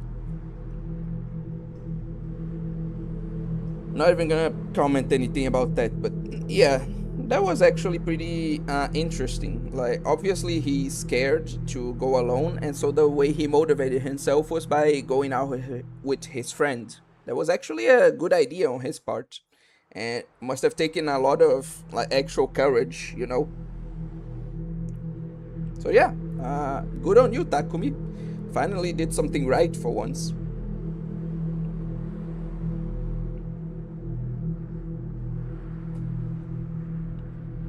I don't think I could have gotten to Gigantes without him. And even if I had, if the demon girl was inside, it would be game over the minute I opened the door. That's why I enlisted him as a scout. Felt like I was using him. I did feel a little guilty. Not that I said anything to him about it, of course. But the guilt? Like, you're feeling bad? Oh my god, look at all this character development, guys. He's beginning to no, I can't get too excited. We've been through this already. The only ones I could ask were Hin and Nanami. I opted for the one who would be less obnoxious, which meant Misumi. Okay, there we go. I really was a stupid idiot to like place any fate, right? No, but he's still flawed, but he's getting somewhat better. I want to believe. I would pay for his ticket. In other words, I'd basically be hiring him for 1,000 yen. Here's your CD. I bought one for me too. He handed me a copy of Phantasm's album. They were going for a huge premium online, but I read on 8chan that you could buy one at a concert, so I decided to have Misumi get one for me. Now half my goal was accomplished, the other half was... Man, Phantasm was a lot better than I expected. He just left the concert hall and seemed a little excited. I don't like just listening to what's popular, so I kind of ignored them, but after hearing them live, I'm a fan. The other thing I'd ask him to do was describe the band members for me. They'd all come out as soon as the concert began, so all he needed to do was take a quick look and report back to me. But I hadn't seen him for 5 whole minutes after the concert had started. Seemed like the reason for that was him deciding to listen to their first song. The girl doing the vocals especially, she was pretty hot. You got a pretty good taste in woman. God damn it, Misumi. Yeah, Misumi was only ever going to think about things with his little head. So much for not liking what's popular. What was she like? Oh, right, I'm supposed to tell you that. This is kind of fun, like being a detective, don't you think? He grinned and began to describe FES to me. Her hair was cut short. Huh? That didn't match the demon girl at all. Did that mean FES wasn't the demon girl then? No, wait, it was too soon, to be sure. You could always cut your hair or add extensions if you wanted. She might have been in disguise when I'd run into her at the murder scene. She had a really nice figure. Oh, and she was tall. Probably about my height. Tall. About Misumi's height? Misumi's height wasn't much different from mine. So FES was about 170 centimeters tall. Pretty tall for a girl. When I ran into the demon girl, she hadn't seemed especially tall to me. My memories weren't really that clear, but she seemed to be shorter than I was. Another thing that didn't match. And yeah, and that's a bit harder to fake. What else? She had this sense of inui about her. Her voice was kind of cold and quiet, sort of a whisper, you might say. Her boobs were pretty big, I guess. Misumi always noticing the important things I say.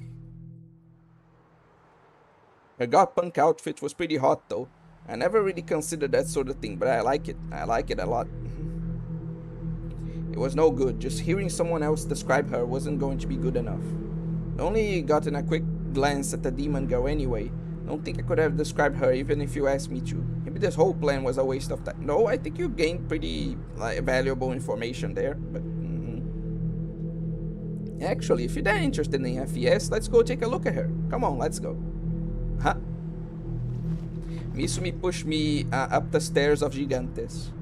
I tried to resist, but he was stronger than me. And I mean, like an unathletic girl is stronger than you. Like, so Misumi can probably lift you with his finger. So, not too surprised.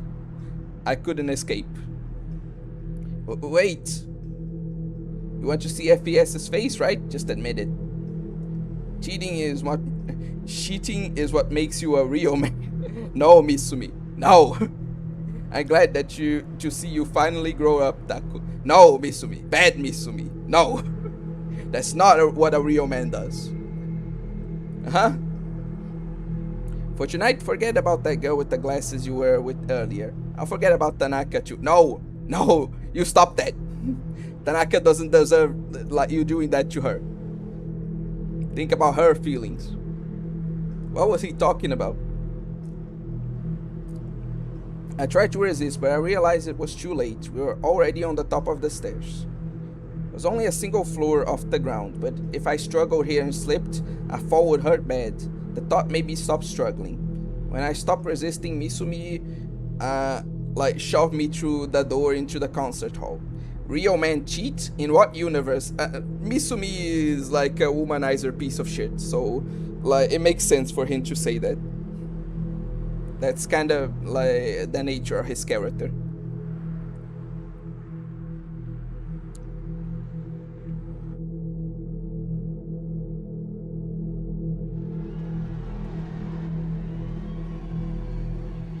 When I went inside, my ears were assaulted with a wave of sound. I never experienced anything this loud. Okay, yeah, it's getting late, and I think this is a good moment in the story to leave it off here. Let's save.